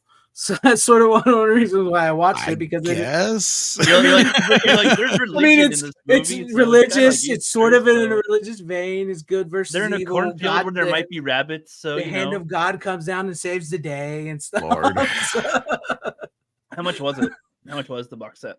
I think it's like $15 usually. $13. Yeah, this is like cheap. Yeah, this is not that much. If it's pretty cheap, I'll get that. I think it's only like 2 discs, isn't it? It's 1 disc. Oh, it's only 1 disc. Yeah, it's all on 1 disc. Okay. Yeah, a 5.5 hours, I believe it is long. Yeah. Okay. Yeah, 5 hours and 59 minutes. I'm sorry, 6 hours. Yeah, it's all I'm in gonna one actually disc. buy that right now. Actually, Yes, Matt Frewer as Trash Can Man is awesome. There would have been a time I would have said no, Stephen King is not overrated. But seeing Stephen King today and going back on some of his work and seeing actually how his work got famous and how the movies got famous, kind of makes me think. Maybe at times, I just. Well, I'm Stephen King. You think I would have understood how things are right now, and I would have understood. I've seen this shit coming, but instead I'm buying the Kool-Aid, man. He is. It's like he's taken over by some. Yeah, I don't. man. He needs to get back on cocaine. Cocaine. Cocaine. He needs to get back on cocaine and write some good stuff and stuff like that. I honestly am getting to the point where I start to wonder if he even wrote half that shit. It doesn't even feel like the same person, does it? Well, it makes you wonder because he was pretty big there, and he probably had a lot of deadlines to meet, and those books are big. So it makes me wonder if he didn't buy shit from other people or have other people ghostwrite for him. That's there you go, Brian Bart. That's what Tom was just saying. He may have. It makes me think. It really does make me think because it doesn't even seem like the same guy at times. So it's got to be something to that. But I love The Stand. I think is a great movie. I enjoy the book. I have the hardback novel with the extended edition. I have the Blu-ray and I have the VHS tapes. You can say I'm a fan. It's something that's just stuck with me from the time I saw it as a kid and got into it. And Rob Lowe is great. I don't know why Brian Bart brought up earlier. I don't know why Rob Lowe isn't credited in Tommy Boy. I don't know. I always thought I he was. don't remember the reasoning behind that. I remember there's something to that, but I forgot what it was. Yeah, why wasn't I'll he have to look credited? into that. I do remember there's some reason for it, but yeah, I can't remember because he's all over the trailers and everything too. And Yeah, he's all in it. Yeah. I mean, he got paid to be in it, as far as I know. So Yeah. I don't know. It's I weird. don't remember. But yeah, The Stand is freaking awesome. I love it. It's a great. There's something special about those '90s miniseries back in the day. I even like the Langoliers, which I haven't seen the Langoliers in years. I may have to go back and rewatch that as well. But yeah, I was just was in the mood for it. And Okay, according to this is weird because there's a tie to this. Go ahead. Isn't credited. Lowe was attached to star in an adaptation of Stephen King's The Stand, and apparently, if he was credited for Tommy Boy, it would have caused legal issues. I don't understand. So as a favor to producer Lorne Michaels, he appears uncredited. Weird. Understand. So why would that affect The Stand? Because he was contractually obligated at the time to be in The Stand, but I don't understand that. It makes no sense whatsoever. I mean, like his hair is completely different. He looks even a little older in Tommy Boy. That's weird. That is weird. Yo, I'm back. Didn't even know you was gone. We didn't even realize you're gone. Look at the private chat, damn it. I said be right back because I know I'm next. Are you still talking about The Stand? Yeah, we was talking about it. Yeah, Rob Lowe. Jeez. Yeah. It's got a hell of a cast, man. It's got No, Rob no, Lowe. that's fine. Sinise. I just assumed that you'd be moving on, but that's fine. That's good for me because I've been gone for quite a bit. And even what's her name is in it. She looks really hot in this movie too. In the beginning, Molly Ringwald. It's probably the hottest I ever. I mean, spoiler alert. Yes, Molly Ringwald was cool in all the '80s movies. She was good looking, but I never thought she was like hot. And I think this is the hottest she looks in this movie. Jamie Sheridan as Randall Flagg is. I understand where Greg's coming from. Yeah. Miguel Ferreira is awesome in it. Matt Frewer as Trash Can Man is great. It's got a hell of a cast. Rob Lowe's great. The guy that says he actually plays the voice of Patrick. I can't think of his full name right now. As Moon. That spells moon. Well, even though he's great in the movie. It's full with people from all over that, even uncredited. It's just a great movie, great cast. Okay, here's why. Okay, here we go. We got it. Okay, the reasons for this came down to scheduling conflicts. Lowe was originally supposed to play the David Spade role, and I do remember that. Mm-hmm. But because of him being obligated to The Stand, he could only play the brother instead.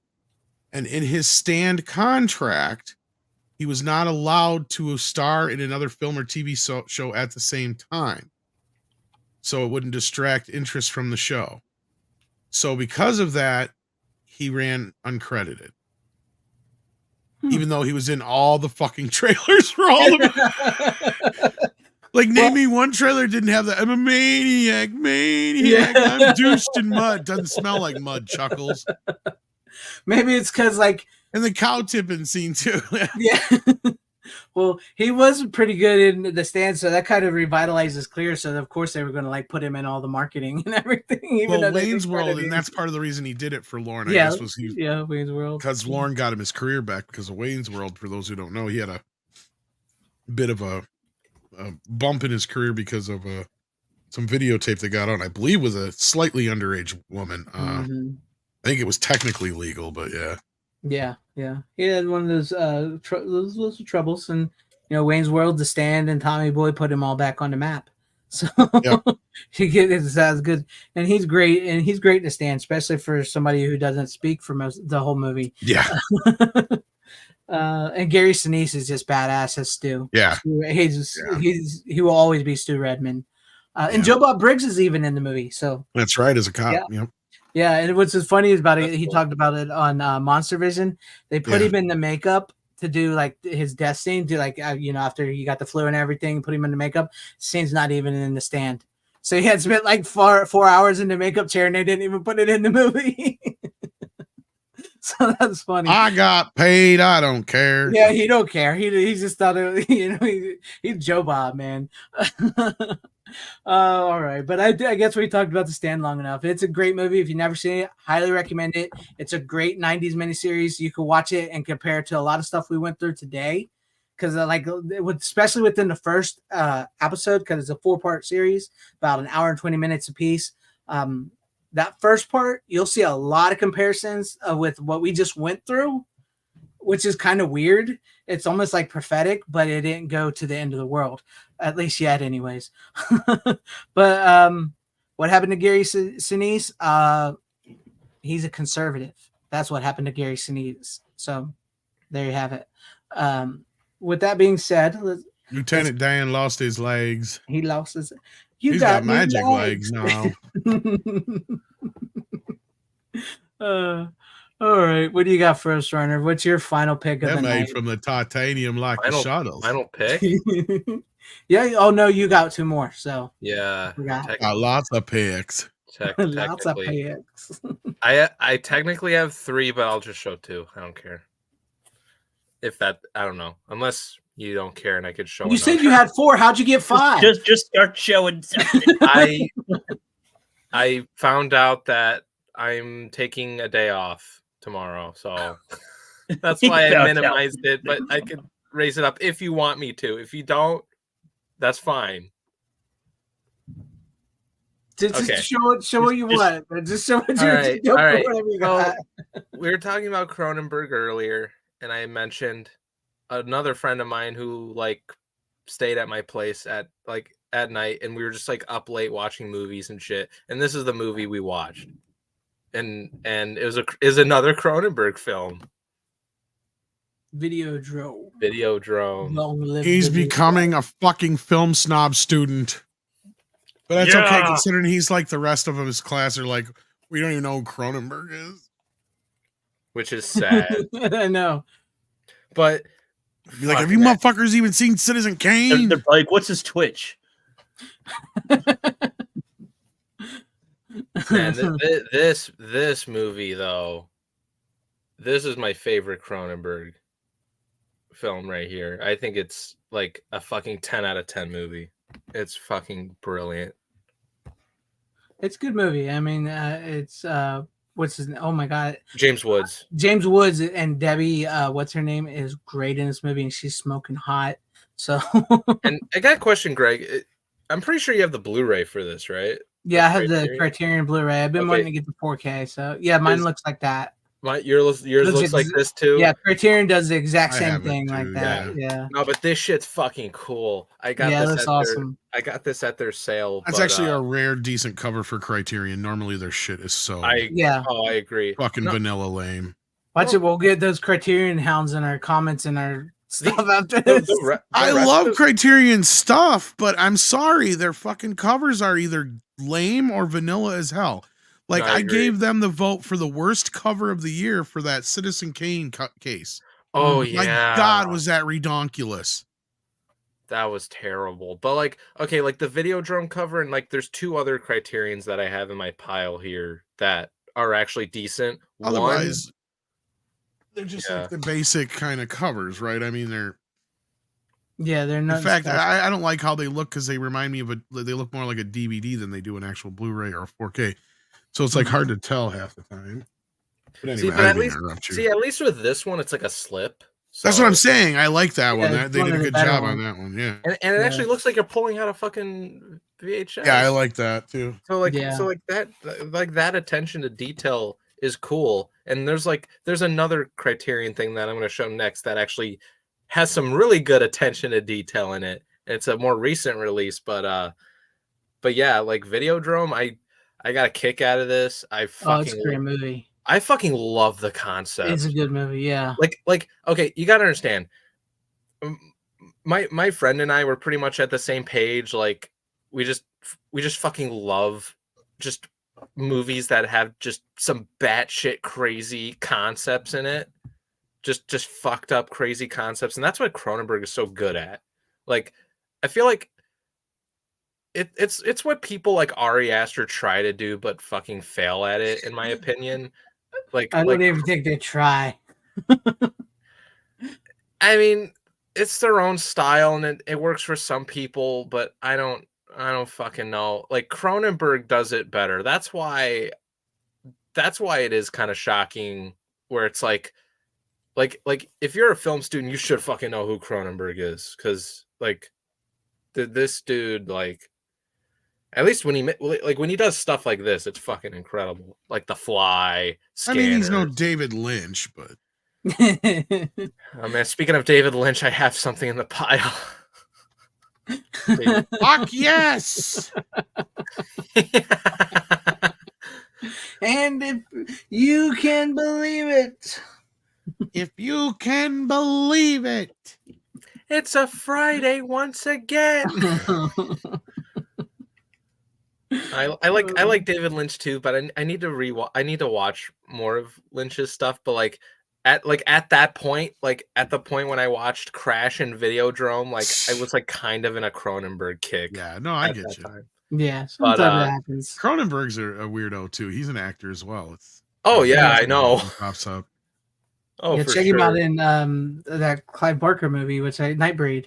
He's in Jason cool Goes to Hell as well. Not Jason Goes to Hell. Jason X. Jason X. And he was in fucking Star Trek Discovery of all goddamn things too. No, I can't. Like, what the fuck is David Cronenberg doing in this shit? It took me a minute too. I'm like, is that David Cronenberg? And I had to ask, I think Andre or somebody else. I'm like, is that David Cronenberg? And he's like, I think it is. Yeah. you think he needed like money to like pay for like fucking funds for his? Nah, he's probably friends with somebody. Yeah, that's usually the way it works. That's how he got to Jason X. I love his story for Jason X. Is because oh, never mind. Sorry. I was say like the director of Jason X worked for Cronenberg. He was one of the people that that's what I heard. Films. And he was like, he said he approached Cronenberg and he was like, and Cronenberg was like, yes, I'll be in your movie because I just want to be killed by Jason. Yeah, I was gonna say his only stipulation I think was he wanted to be killed by Jason. Yeah. Yeah, and he did it. So no, that's cool. But like no, because Cronenberg, like he's done like some recent shit, but I've heard it hasn't been great. Like Crimes of the Future was his most recent thing that he did. That's his son's movie. Oh no, that's his son's movie was Infinity Pool. Yeah, Infinity Pool. Brandon Cronenberg. Yeah, that was my fault. Yeah, I forgot about Crimes of the Future. That was his. Yeah, that's his son's. His son's movie, and I actually heard that. You can believe it. Wrong director. I don't care. I haven't watched Infinity Pool, but somebody said this is the plot of Infinity Pool. You wait 2.5 hours just to see Stellan Skarsgård suck on Mia Goth's bloody tit. So they said that's the plot of the movie. I heard it's fucking weird as shit, but I've heard people say that movie's better than like Cronenberg's most recent one, the Crimes of the Future one. That was Cronenberg, and I think he has a new movie coming up. I don't know. Like Cronenberg's still doing shit. Yeah, he still does stuff. Yeah, but I don't know. Like shit like this. It's like this is what I think of Cronenberg wise, but I need to rewatch it because and yeah, like, you know, yeah, that's awesome. Long live the new Flesh. Like, just great use of practical effects. I mean, it's technically amazing body horror. It's so good. Yeah. It's incredible. That technically, the message of that movie still kind of technically holds up, even though it was like made for like the VHS era and how people were becoming addicted to like VHS and all that. It still kind of holds up today with what's going on. I always thought it was also kind of a comment on the underground black market, you know, like the snuff films and the other stuff. Yeah, that stuff too. Yeah. Not directly, but like just that idea of the underground black market video shit that was starting to come out. But like, I see that too. Yeah. But yeah, like my friend and I, like, who I like met at school and stuff, we're both like into, you know, 80s horror and shit and just fucking crazy shit like this.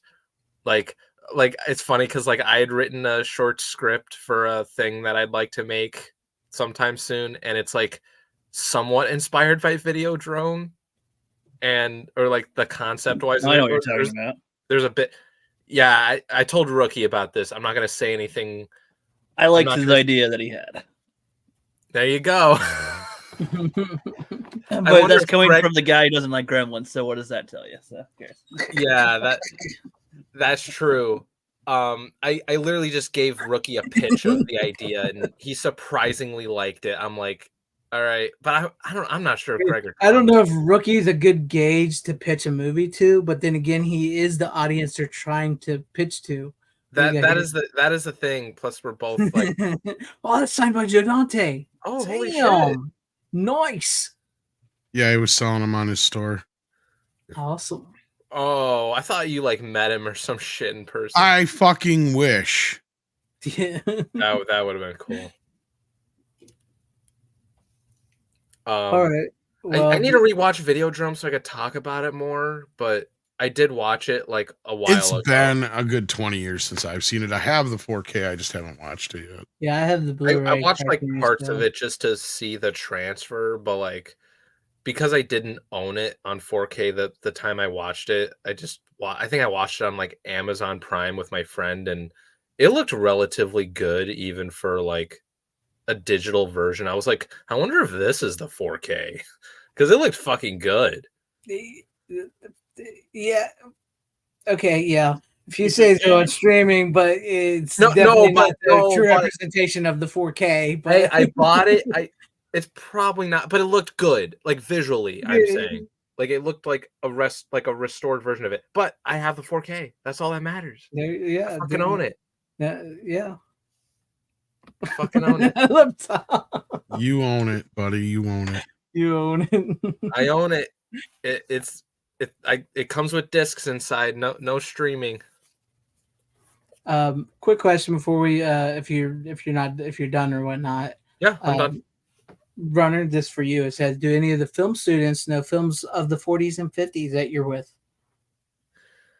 That's hard to answer. I would probably say that's a no. Well, I don't want to say no. It just kind of depends on who you are. There's so many other, like, I've noticed like everyone's kind of different in terms of taste as well. Obviously, it just kind of depends on where you come from, and like there's but it feels like there's this break. That's what I'm hearing. For sure. It's like because it used to be that there was always these certain classics that every film student had to see. There was ones that would get tacked onto those. But I mean, I took last semester I took a a world cinema class from like the silent era to like beginning of sound and shit. So like, you know, like there is like there are like some shit like you like had to watch and all that depending on certain classes you took, and like it's so weird. Like the last like film that I had to watch for that class was the original Scarface. The fucking what's his name? Who directed it? The guy, like, oh my god. Brian De Palma. No, Brian De Palma directed the remake. I'm talking The about original? the original. Oh, Not was it Capra. Buster Keaton? No, it wasn't No. Buster Keaton. No, sorry, I was thinking of something else. Not Howard Hawks either. It's one of those guys. I can't. Well, Howard Hawks produced it. That's who I was thinking of. Yeah. Howard Hawks. Because Something what like is that, it? yeah. Didn't he like? Wasn't he like uncredited as a director or something? Maybe. A lot of movies he did was a part of. Yeah, I know, but like, because whenever like No, he directed it. Yeah, director Howard Hawks. Yeah. Oh yeah, I guess he did. Oh no, I think it was it The Thing from Another World? Yeah. Was that the one he was uncredited for? He That's what I was likely directed that one, even though he's not. Because I think he's got his name on the title, doesn't he? Yes, Howard Hawks presents The Thing. Yeah, you're right. Yeah, Howard Hawks did direct Scarface, but I like honestly, it's like I fucking really enjoyed that version of the movie. I mean, there's Like, really that scar, tough guy. This scar got from eating pussy. But the original Scarface is only like 90 minutes. That's the thing. And like the Brian De Palma one's like fucking almost 3 hours. It's a masterpiece. Yeah. Oh yeah, no, it's great. But I'm saying like the 30s version is like surprisingly It's quaint. Yeah, it's good, but it's just kind of quaint, and you can kind of see what bits they use for inspiration, but otherwise, yeah, it's very much a different kind of movie. No, for sure, but I think it was really enjoyable for what it was. I surprisingly enjoyed it a lot more than I did. Oh yeah, and Howard Hughes did produce it. I totally forgot about that. Mm-hmm. Okay. All right. So we'll move on. Yes, I wish they would keep those steelbooks in stock where I live. They're all fucking gone. I got Hollow Man though, but I haven't even been to my local Walmart in a while. I need to check. I need to take a trip over there. So, Rook, this will be your final pick? Is this the one you actually watched? Well, actually, I kind of want to save it for another day. Actually.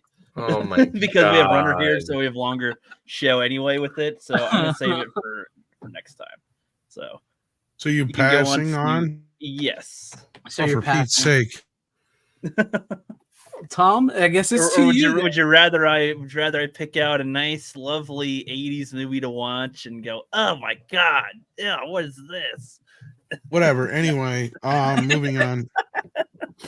I think I brought this on before once already. Did I not? Yeah, I think you did when you first. Okay, well, I also watched the stupid remake. Oh God! I watched this again 30 minutes of the remake to wash that shit out of my mouth. Because this is a classic, obviously, and that remake is pale comparison to said classic. In fact, it's one of those weird remakes where they might as well have just made it its own thing. Yeah. Because it's not like bad, but it's not good. And the more it tries to be Roadhouse, is where it falters. And Jake Gyllenhaal's Dalton is not the same character. No. Right? Yeah. And I've seen 30 minutes of it, and it's not that it's bad. It's just, it comes out as... Oh, it gets worse when Conor McGregor shows up. Oh, I bet. Like, and not to hate on him, it's just like, I'm just kind of sick of the whole trend of like trying to make like, these big like athletes into fucking actors unless like they really put in the work, but it's really just because of popularity. Well, they've done that for years. No, I know, but like, well, he literally walks through each scene like, yeah. That's all he does through the whole fucking movie, and it's just, and they got CGI fights, so like you see the punches hit and stuff, but it just looks fucking weird. and it's just not the same story. And the third act goes completely different, and the Sam Elliott character is completely non-existent. And then why even call it Roadhouse? That's what I was like. That's what I'm thinking. You could have made it like a dance club and called it the Cooler or something like that. It's something different. It's what I've heard. I've heard it's real bad. My brother, all the good scenes are in the trailer, and it was another one of those movies where I'm watching. I'm like, this is in the trailer. That's in the trailer. It's like, are any of these scenes in the movie not in the trailer? Yeah, I'll give the rest of it a chance, but like, it's not that great, dude. So far it's not. It's just I don't know. Yeah, honestly, like seriously, all the best parts are in the trailer. Yeah. So like, if you want to see all the good jokes or anything like that, they're all pretty much in the trailer. It's like, yeah, and like you said, like this isn't the same. This is not the same character at all. No, as Patrick, and I like Jake Gyllenhaal, I do, but I mean, he's likable in the part, but it's not the same character. Like, that's the big difference. Come across cool. No, well, Dalton is basically this Zen guy who has like a psychology doctorate or whatever. Mm-hmm. This guy is just an ex-MMA fighter who's a fuse just waiting to be lit. Right? But he's a nice guy. But that's the only thing that's the same. There's all the traits that made Dalton like enduring are gone. Right? Like it's just Mm-hmm. So when it does finally get to that point, it's like, yeah, we knew this is where it was headed.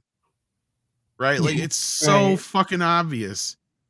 And then, like I said, the Conor McGregor character just comes in and he can't act.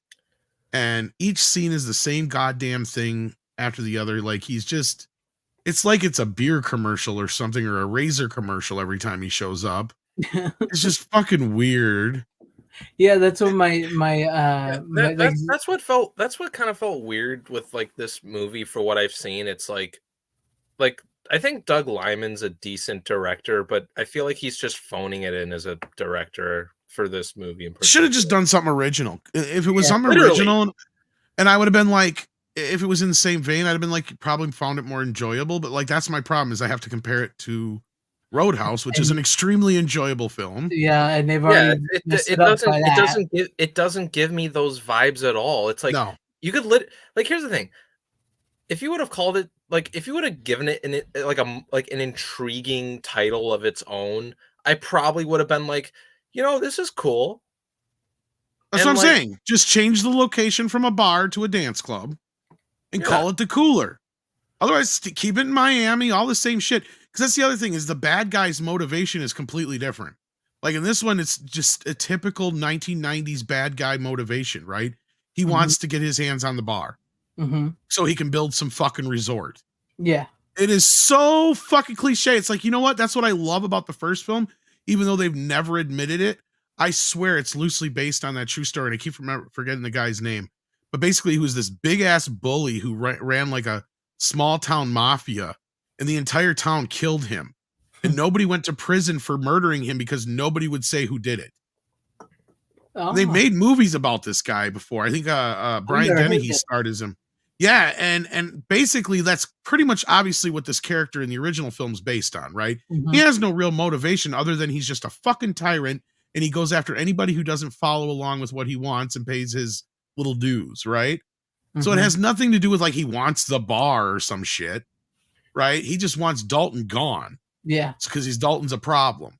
Yeah. Right. And this version, it's the bad guy wants the bar because he wants to build this resort. And of course, the bar is the only holdout. It is literally the most cliche shit. It's yeah, from what I've heard, it's a bad movie. And they can talk about how this movie should have been released in theaters all they want. Well, you know what, people, this movie would have flopped in theaters. It would have been made fun of. Yeah, it was actually they begged Amazon to put it in theaters, and Amazon took a look at it and said, here's the thing.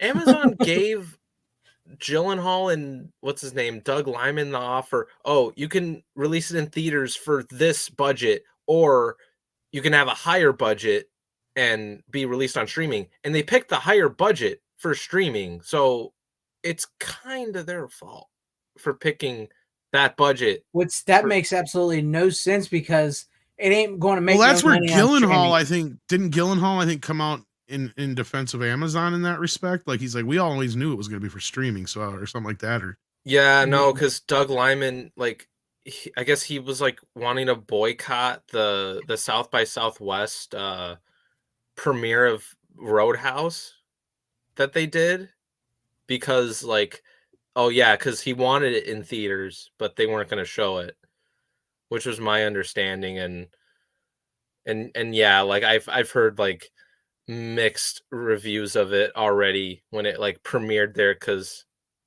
I know there's like there's at least like one person I know that like went to that event and saw like some movies earlier, like The Fall Guy and Monkey Man and all that shit, along with Roadhouse. no, but I mean, if you're going to get your hands on this movie, if you're even remotely a fan, this is the version to get your hands on. I have that. I don't know if they still have the flip cover version, but I'm sure they still have at least the movie available. Comes with a really nice case, slip cover. I believe it has all the stuff from the Shout Factory version carried over because it has 2 Blu-rays and in a 4K, and the scan looks amazing. It doesn't look like they did anything to it really. Like it even still has some of the blemishes. Vinegar Syndrome for the win. That we know out of Vinegar Syndrome. Like it just looks amazing. You get the original 2.0 stereo track plus the 5.1. In fact, I kind of prefer the stereo track on this one. I mean, of course, the music just sounds amazing. That's another thing the new one has is just you don't have no fucking Jeff Healey band. You ain't got shit. Yeah, the modern music or whatever they're going to use ain't going to be. Well, they just kind of switch out the band every once in a while. They don't have like, so you lose all that kind of stuff.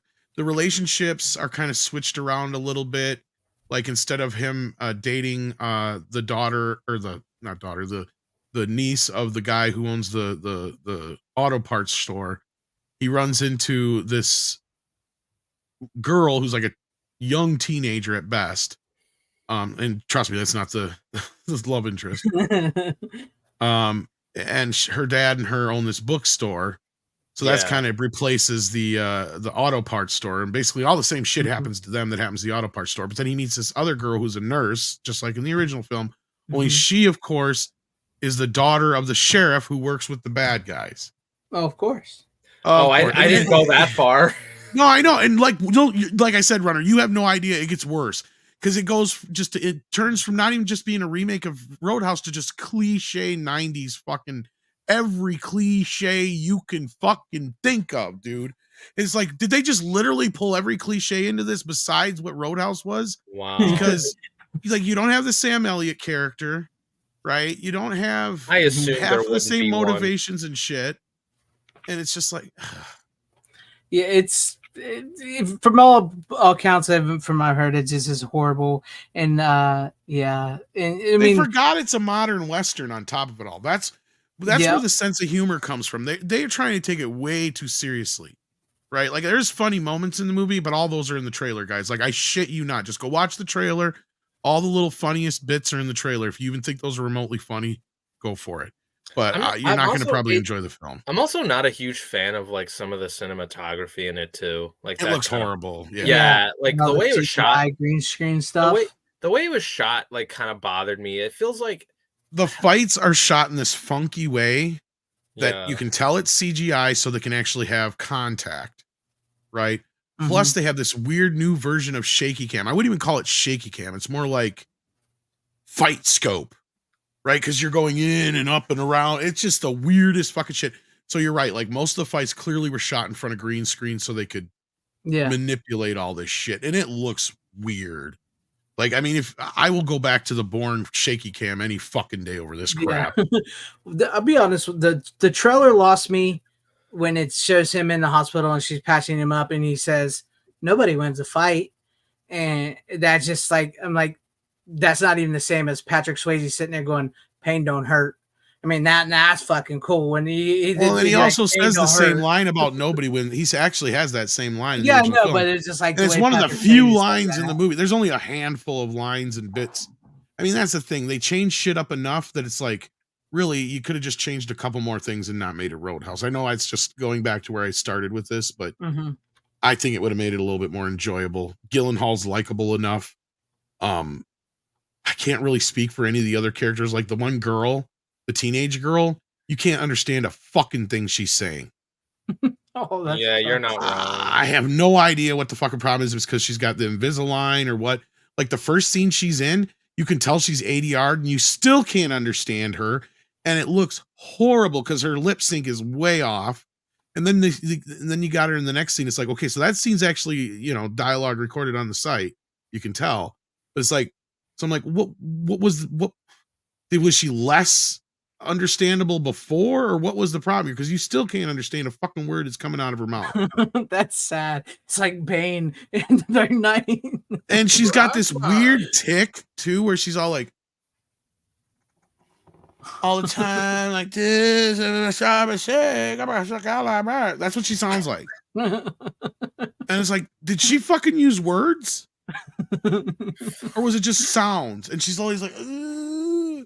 And like, are you tweaking? She's like 13. She can't be tweaking. What the fuck? But it is Florida. I don't know. You never know. The Florida girl.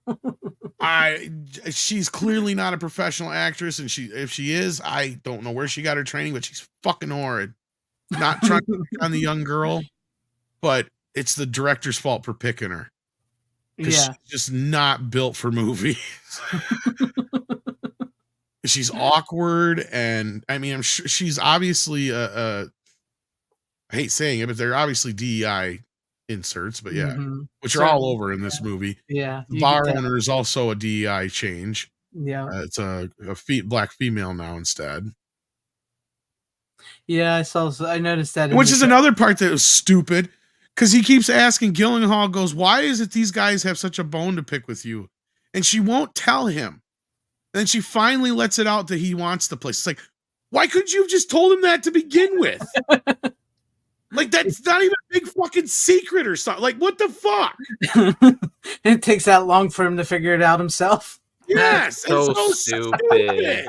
It's like, and you're just going like, why didn't you just fucking tell him that in the first goddamn place? That's so like, oh my god. Oh man, that's funny. You know, and then of course that's when it gets really cliche and dumb. Is of course when he decides he's going to leave, and of course I can't remember even who said it to him, but I think it's the girlfriend character if I remember right. Like I'm so fuzzy at this point. Like the girlfriend character is another forgettable person, even though she's a bigger part of this story more so than the other one. Fucking like he's all like, they're like, I knew they'd scare you off or whatever, blah blah blah. And he's like, I'm not scared of them. You know what he's saying then, because this whole thing is built up that he killed his best friend in the ring. Of course, it's a big commercial for MMA. You know that, right?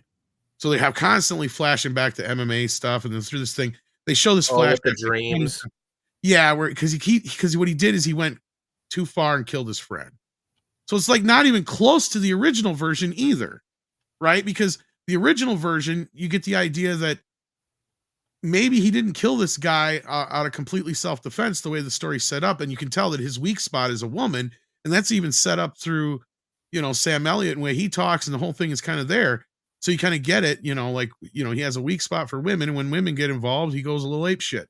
Otherwise, he can keep his cool, right? Like, and he's fallen in love again with this woman, and that's kind of the bit of the movie is that he even tries to tell her up front, like, I'm not sticking around, and she's like, you could stay, and blah blah blah blah blah, Yeah.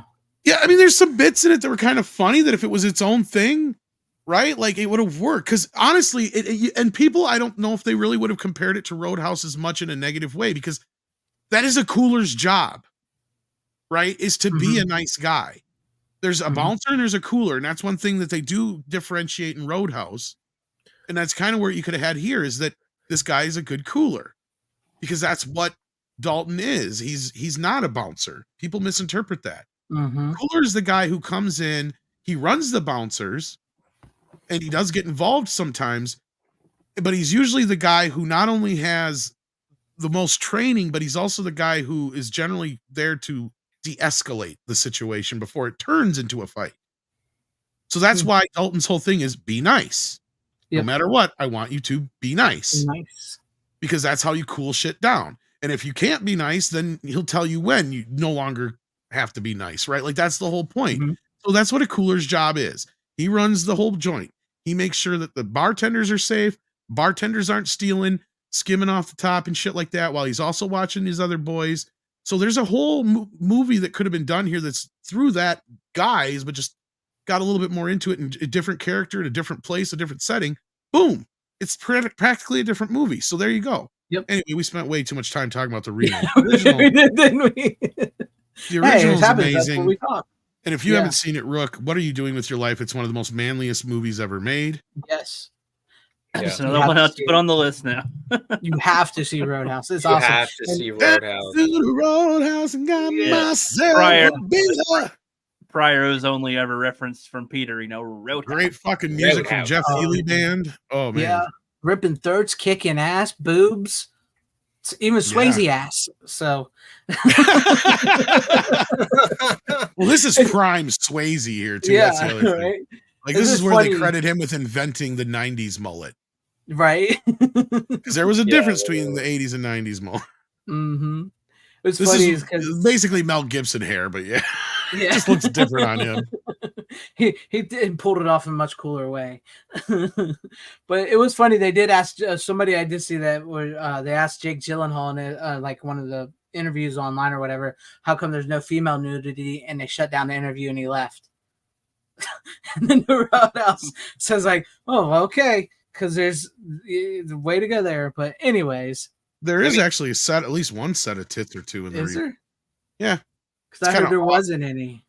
Yeah, basically the first scene we see Conor McGregor, that I know for sure. Because he's fucking some dude's husband or wife's there, and her husband shows up, and that's where he's leaving, and he's naked. And he's like, it is such a character in a completely other movie. Like, he's a character out of like a Guy Ritchie movie or something. He thinks in this movie. I swear, like, I know what you're talking about. What the fuck, dude? Just like. I love the critical drinkers interpretation. He says he seems like a guy that just showed up and started acting that way to like taking the piss out of it, and people were too scared to tell him what to do, so they just let him keep doing it. Well, and it's actually kind totally of a vehicle for him as well as it is for Gyllenhaal, right? Like that's the whole point. Is the MMA produced this movie? This is a whole thing. It's like, yeah. Anyway. I bet you Roadhouse 2 is better. And that's why I think Diabolic DVD put that up. Yeah, they put it out for like $8.99. You can get Roadhouse 2 over there. I didn't even know there was a Roadhouse 2. I thought you were making that up. No, there is. It was a straight to DVD sequel. Oh, of course it was. And I think they made it after he passed away too, didn't they? Yeah, they did. I believe it was after he passed away. Because he is in that Dirty Dancing. Yeah, sequel. for like one scene. Yeah. Swayze ass always wins, Uncle Remus. Always. Well, and we didn't even bring up Sam Elliott, who is obviously the coolest Sam Elliott, dude badass, ever. right? Oh, he was Makes great. every woman swoon. Mm-hmm. He's so cool. It's like the whole cast is fucking cool in that movie. Yeah. So it's crazy. It's a badass movie. I mean, yeah. You know who they wanted for the bad guy though? Oh shit, I just forgot his name. The guy who played Maverick. James Garner. Oh, James Garner. Yeah, they actually went to James Garner to play the bad guy. He turned it down. Go figure. Yeah. Yeah. All right. If you're done, I guess we'll move on. I saw the remake, so I had to watch the original. I think like I said, I know I brought it on before once already, and it's kind of been one of those nights, but yeah, no, that's a problem. Because my next movie you guys have all brought on before, and the Runner and Rook's probably going to have a field day with it. So we'll probably sit back and let them two talk. But I guess I'll go ahead and bring it up. I have The Room with Tommy Wiseau. Hi, Mark. Nice. Oh, hi, Mark.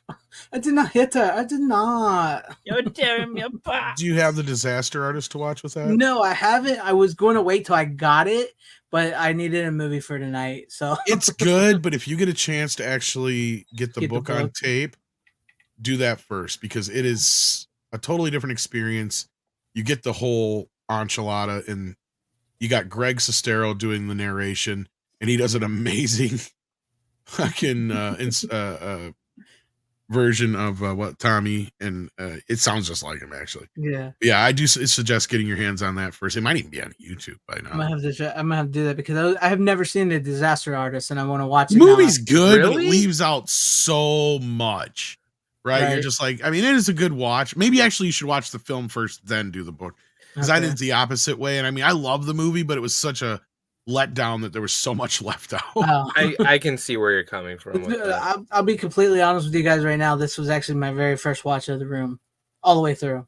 So, Oh, really? guys, yeah, I'll be honest with you. Yeah. And Oh, I like it. I love the movie. I think it's freaking great. It's hilarious. It's fun. It's so bad. It's the Citizen Kane of bad movies. Well, not great acting, but you know what I mean.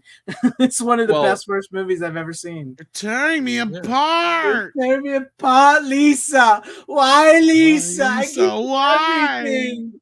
I treat you like a princess.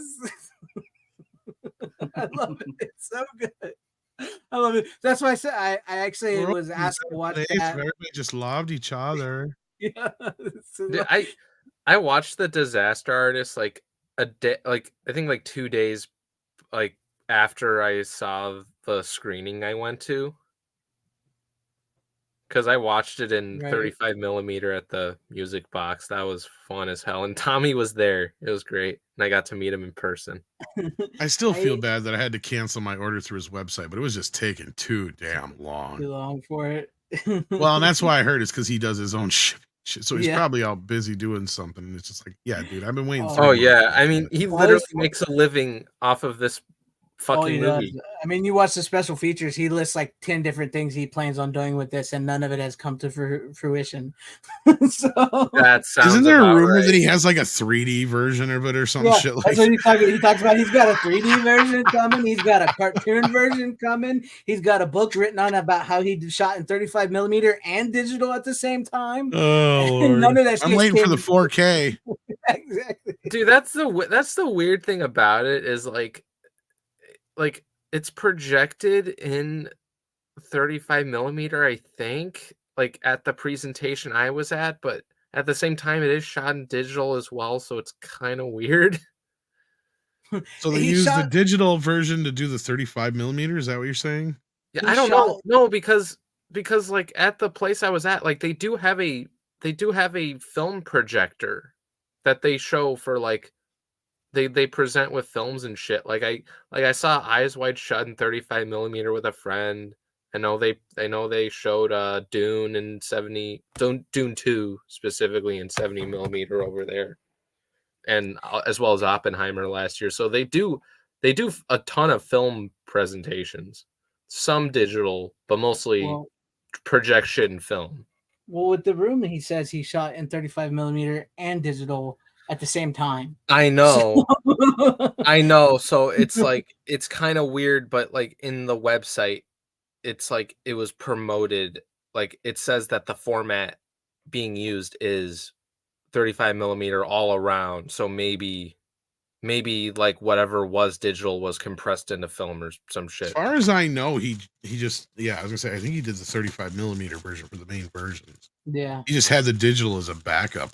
Yeah, he was just experimenting basically. And I think now that because I think that now would be out of date if I'm not mistaken. Yeah, because was it in be like 1080i or whatever? But yeah, no, because in the Disaster Artist, it shows like fucking James Franco as Tommy, like setting up the film and like digital camera and just saying like, we're gonna shoot in both digital and film or whatever, like he says. And James Franco does a fucking great job. As I was actually going to wait till I watched The Disaster Artist to bring this on, but I needed another pick tonight, and I had watched that this week. Yeah, I did, it's a good watch. I think you'd enjoy it, Greg. I saw it a few days. I would see it. I think you'd like it. I saw it a few days after I saw The Room, just because like I'm like, all right, finally now I can watch The Disaster Artist. Sadie. Fuck you, Rudder. No, fuck you, Rudder. But no, that's what the dog's really trying to say. I will be talking. You will see me on Rhonda Shear's channel talking this movie, The Room. I did a thing because I do stuff for Rhonda Shear's channel. You do? Yes, I do. You didn't know that? No. Oh, well, I mean, do. maybe I don't know. I've been so out of date lately. I'm sorry. Yeah, the Hollowfield, by the way. Speaking of which, Hollowfield, my dude, he writes the Run to Share comic books. He works. They work together and stuff. He got me in on the channel. Speaking of which, so like he asked me. Yeah, he was like her manager, or whatever. Gene was like, maybe he could do The Room because they have an interview with Greg Sestero. So I don't know if I should be saying all this because you're gonna probably see it when it airs. But we have an interview with Greg, and so I'd never seen the. I've seen bits and pieces of it, but I've never actually seen it. And so I was like, yeah, it's You've that never time. seen it in full. Yeah, in full, yeah. And I was like, yeah, now it's that time, and I got it, and I was like, okay, it's fine. Good. I didn't know if I can reveal what I can reveal and what I can't reveal about certain things going on and that I'm involved in. But yeah, I did that and I filmed that. So and I do. It's called the Last Rental on Rhonda Shear, and I did it. I watched that and I had a blast with this movie. It is so bad. It's so fun, and I don't know. Brian Barth, how it got made. It just got made. He did it and he wanted to make it and he made it. So it's all done through him. It's all done through him. He went to in the Disaster Artist movie, he just went into he just went to a film equipment rental store or something like that, and Tommy is fucking insane, and the guy, his friend who plays Mark in the movie, played by Dave Franco. Tommy just doesn't give a fuck about spending the amount of money he has. It's he just fucking spends all of it no matter what just to get the film made, and then the store is all right, we'll help you make this movie and shit. That's the way it's depicted. I'm not sure if it's like that, which is, it's kind of weird because considering when you get a movie made, it's it is kind of questionable how would something like that really get made and backed like that, especially when you have shots where it's fucking water pouring down windows, and he has no clue how to film a sex scene. It's almost questionable if this is no idea. It's almost questionable if it's a movie at the end of the day. I'm I mean, there are scenes shot with the same actors in the sequences, but it's okay. I mean, the first half of the movie is essentially here's a scene, then a sex scene, here's a scene, then a sex scene, here's a scene, then a sex scene, and then the movie sort of picks up the plot. Remember the scene where they're all in tuxedos and just throw the football? Yeah, they just throw football because Tommy likes to play wait a minute, football. what was the point of this? And what? Okay, and the mom's you should always marry that boy, and I have cancer or something. I forget what her deal was. Yeah, what's the mom's deal? It's so stupid. One moment she's talking to him and she's like, "Oh, well, let's come back. I have breast cancer," and the Lisa's like, "Oh, it'll be fine, Mom." I wanted to know. You'll get over it. Yeah, you'll get over it. I'm what? Good night, Brian Barth. Thank you for hanging with us. Good night, Brian. I wanted to know how many people have counted because I was watching it and they say, "Don't worry about it," and I don't want to talk about it. How many times is that said in the damn movie? Because it seems like everybody says that at least once or twice when they're talking to each other. It's don't worry about it. I don't want to talk about it right now. Yeah, let's not do that. No. And it's just scenes that will the kid up, the guy comes in to kill that Denny guy because he drugs. Is no, you don't understand. And that's it. It's never brought up again. I'll get you your money in 5 minutes. Hold on. It's it never happens again. That's why I'm saying, I'm does this even qualify really as a movie? Because it's close to a movie. It's like a movie, but I don't know. It's weird. It's weird, but I really enjoyed the movie. Here's the thing, Rook. You'd be surprised. I'm sorry, Greg. What? No. You'd be surprised. Listen, I'm a part of a club at the college I go to called Cult Cinema Club, and sometimes we watch some good shit, some good cult movies.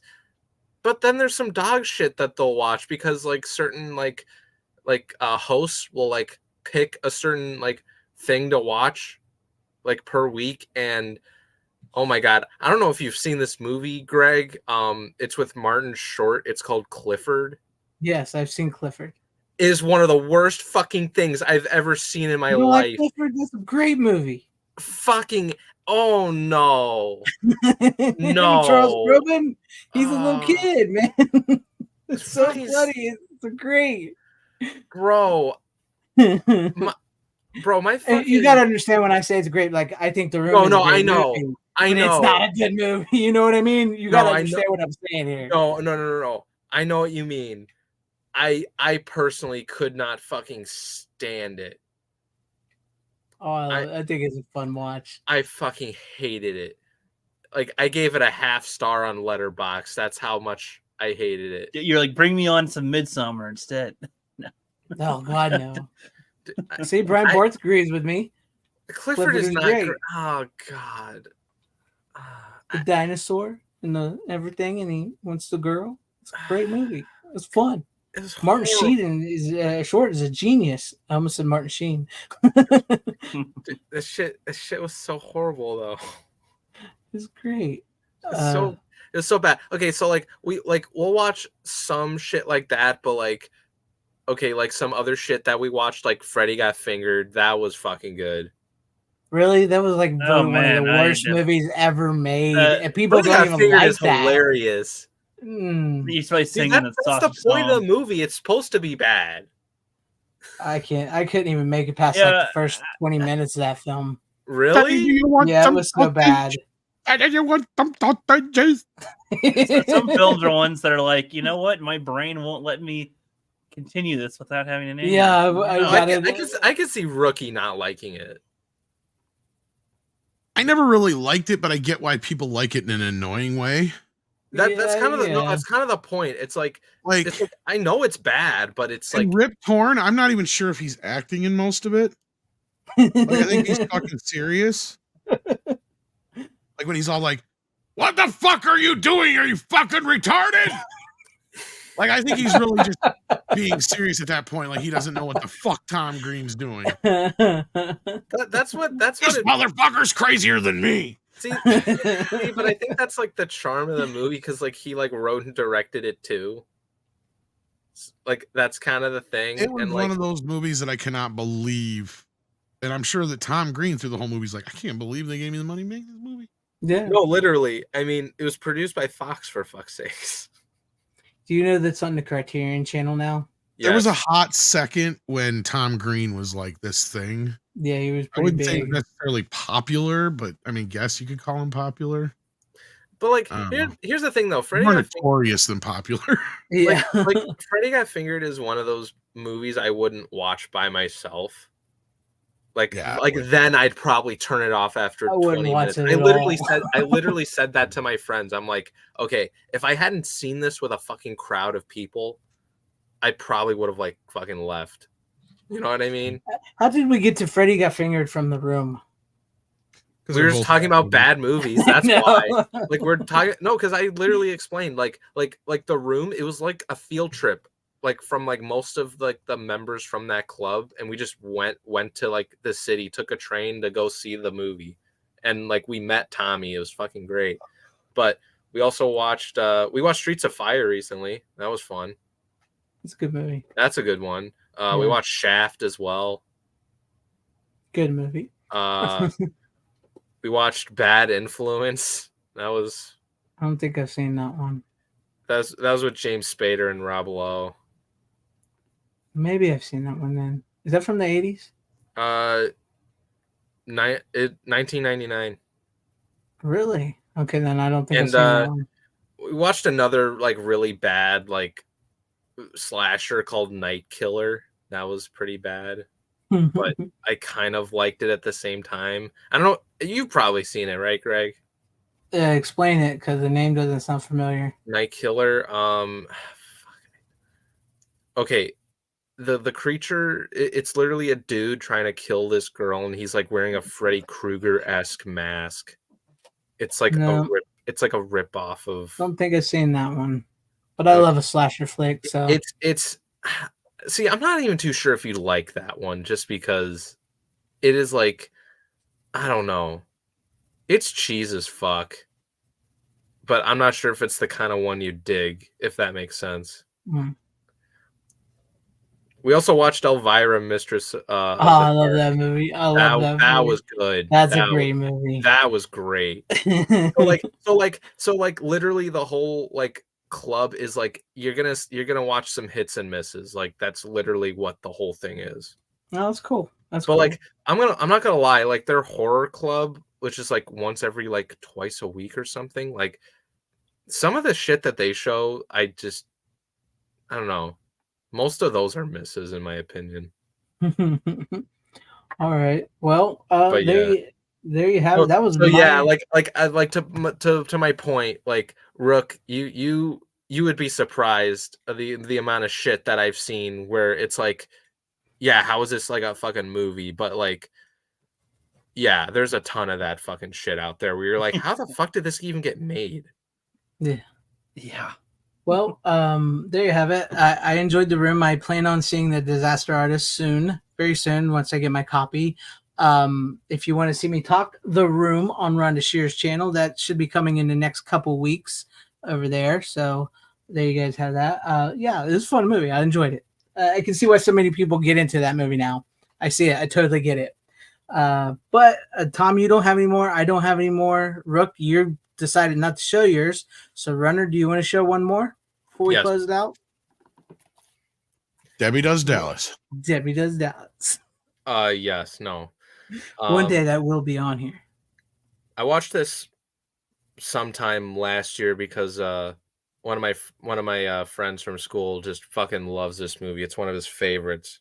I'd heard of it a while ago, but my friend really got me to watching this, and yeah, I think it's fantastic. And I rewatched it late last night. It's a fucking great transfer. This is definitely worth the upgrade, considering how pretty bad the DVD and Blu-ray look in comparison with the fucking color grading that had. This actually looks amazing. Trainspotting. Never actually seen that movie either. Really? Yeah, me neither. Yeah. It just didn't really look like appealing to me. I'm not. Yeah. I'm not big on druggy culture movies. No, that's that's understandable, but like it's more see, like my friend and I had that discussion. It's like it's not just drugs. It's got like, a good soundtrack. I know that, but oh yeah, the soundtrack's incredible. I tried watching it back in the day. I just couldn't get into it. I think I remember the last thing I watched, like Ewan McGregor ends up like crawling into a toilet, and I'm like, "Yep, I'm out." Yeah, that was a weird bit, but I thought it was fun. Like overall, I mean, that's like the one like weird. I'm sure if I gave it another shot, I might enjoy it now, but at the time, I just wasn't. I can see at the time, like when I first saw it, I'm like, why the fuck is he like trying to get in this fucking toilet? And it was fucking weird, but then like they cut to like him like swimming underwater and shit just to like it's fucking gross, but like whatever. Like it's a weird like esque style to it. Danny Boyle directed it. He also directed was it 28 Days Later? 28 Days Later. Yeah, which is also getting a sequel. I did see the sequel to Trainspotting as well. I thought like it was decent, but not as good as the first one in comparison. I can't speak on either one, so I'd give it a shot. The 4K looks great though. Like cuz like for the longest time it had like like an orange like tint to it, which didn't look good, and it wasn't even like approved by the director or the cinematographer. But this time, like they actually they did a 4K scan, and it was actually like overseen. It was overseen by Boyle and all that. So that's why I was like, okay, this is good. And then I told my friend like, hey, like fucking Trainspotting's coming out on 4K, because like a few days like before, I like told my friend, I'm like, I'm surprised this movie hasn't like fucking come out on 4K yet, because like it's shot in film and it's relative. It has a following, so I'm surprised like nobody has released it. And then like less than a week later, it's like, oh, Criterion makes an announcement it's coming out in 4K. So it's just funny how convenient that is. And I sent my friend the text like, hey, hey, look at this. Look what Criterion's releasing. And he's like, holy shit. Oh well. But like some of the attention to detail in this like box set is kind of cool if you're like a huge fan. You want to show it off? Go ahead. That's what this show's for. Yeah, it's got this. What do you call it? Like, is this Criterion? Yeah, this is Criterion. Well, that is a better case than some as well. But I still don't like the fold out. Yeah, I know that's my only problem. Papers, yeah, they're in papers. Ew. Yeah, that's not good. That's not the greatest, but you got Mark Rennan right there. That's Ewan McGregor's character, and like in the disc it says Trainspotting, choose 4K Ultra HD. That's a reference to the beginning of the movie. I don't know if you've seen like the intro. I've never seen it. Okay, like Good night, Uncle Remus. Okay. This movie arguably has one of the best openings. It has one of the best openings I've seen. It's incredible. It's like it's iconic as shit. It's when they like run from like a group of people that like they rob and shit. And Ewan McGregor's character has this whole like spiel saying, choose life and choose a career, choose a fucking big television, and just goes on and on of like choose this and choose that and all that. So that's why it's like choose 4K, choose Blu-ray, and that's Begbie right there. Mm-hmm. So like some of the attention to detail is like really fucking cool in this set. But like you have like all the characters right there. You got Mark Rennan, Begbie, Diane right there. You have the guy from Hackers. I forget his name. Sick Boy. That's and then you have Spud right there, who I believe isn't the actor. I think was in Pearl Harbor. I think, but he was younger in this. So it's got a great cast. I think it's fucking hilarious, honestly. Johnny Lee Miller, thank you. That's his name. And Danny Boyle he casted him because he liked him a lot in Hackers. That's how he got into this movie. And he's fantastic in it. Like he shows like how much of a James Bond fan he is and shit. And like they make other like some pop culture references that are fucking like hilarious. Like I'd give this a chance, Greg, if you can. Like I'm not saying you'd like it. We'll see. It's not high up on my list of stuff to watch. No, it's fine. No, that's fine. We'll see. But if you have the chance, it's worth it. We'll see. It's worth it. Like it's not just drug culture. Like that's like it is an aspect of it, and there is like addiction in it. But I know it also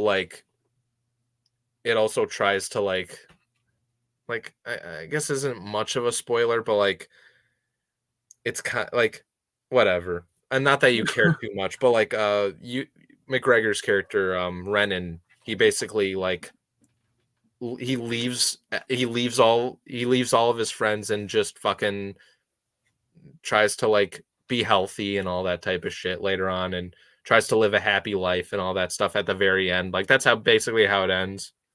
He tries to leave all of it behind, and and all that, and literally like because like the whole joke in the sequel is like the beginning is literally Ewan McGregor older and shit, and he's like running on a treadmill and falls down, and when he meets up with the rest of when he like reunites with the rest of the guys, he's like, Mark, he's like, you look great and everything, because he's like the most healthy looking one of the crew, which is fucking great.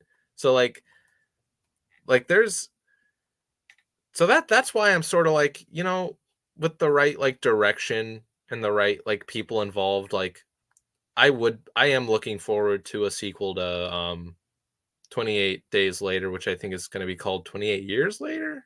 28 years later. Because you have the director coming back, you have the writer coming back, Alex Garland, and you also have Cillian Murphy involved. So I'm interested. We'll see. It's interesting. We'll see though. And it is what is it? Sony owns that movie now, which is good. Disney doesn't own it anymore. Oh, that's good. That's good. That's really good because at least maybe we'll get an upgrade for that movie. Yeah. Because the fucking Blu-ray's out of print and I'm pissed. I've got them. I got both of them. I know you do. That sucks. I want it.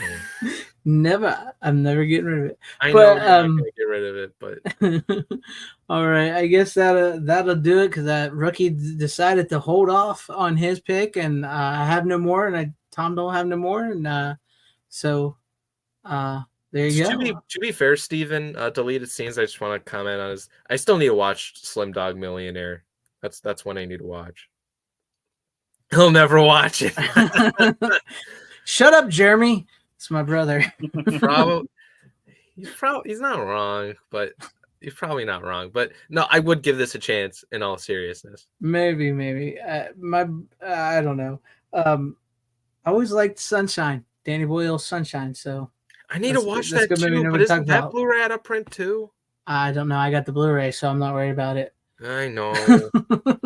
But like that movie came out a long time ago, and I tried seeing if I could like get that anywhere, but it's like it's kind of like I think that's another movie that's kind of hard to get a hold of for a decent price. Well, with all that being said, do you guys got any final words as we close out the show tonight? What's your thoughts? Ouijibo. What Ouijibo. Ouijibo. Ouijibo. That's not a word. Yeah, I thought you were just doing the girl from Roadhouse again. So no, that's the Simpsons joke. That's an old ass Simpsons joke. All right. Well, why not? It's a big dumb hairless ape. I thank you guys. Thank you, Runner, for being here. Thank you, Rook, for being here. Thank you, Tom, for being here. Appreciate you guys. Appreciate everybody out there in the chat. Everybody at home watching. Thank you guys for coming here. Typically, we would close it out with the RoboCop video. We're going to use a different clip for tonight to test this out as well for a video I'm going to do. Brought to us by Tom, but as always, you don't have to go home. This is inspired by an article that was recently brought out that when physical media is gone, in the apocalypse, food and other things will be traded. Yeah, for physical media. So you guys don't have to go home, but you can't stay here. There's been too much violence, too much pain. All we want is the physical media. Just leave the physical media and walk away. Leave the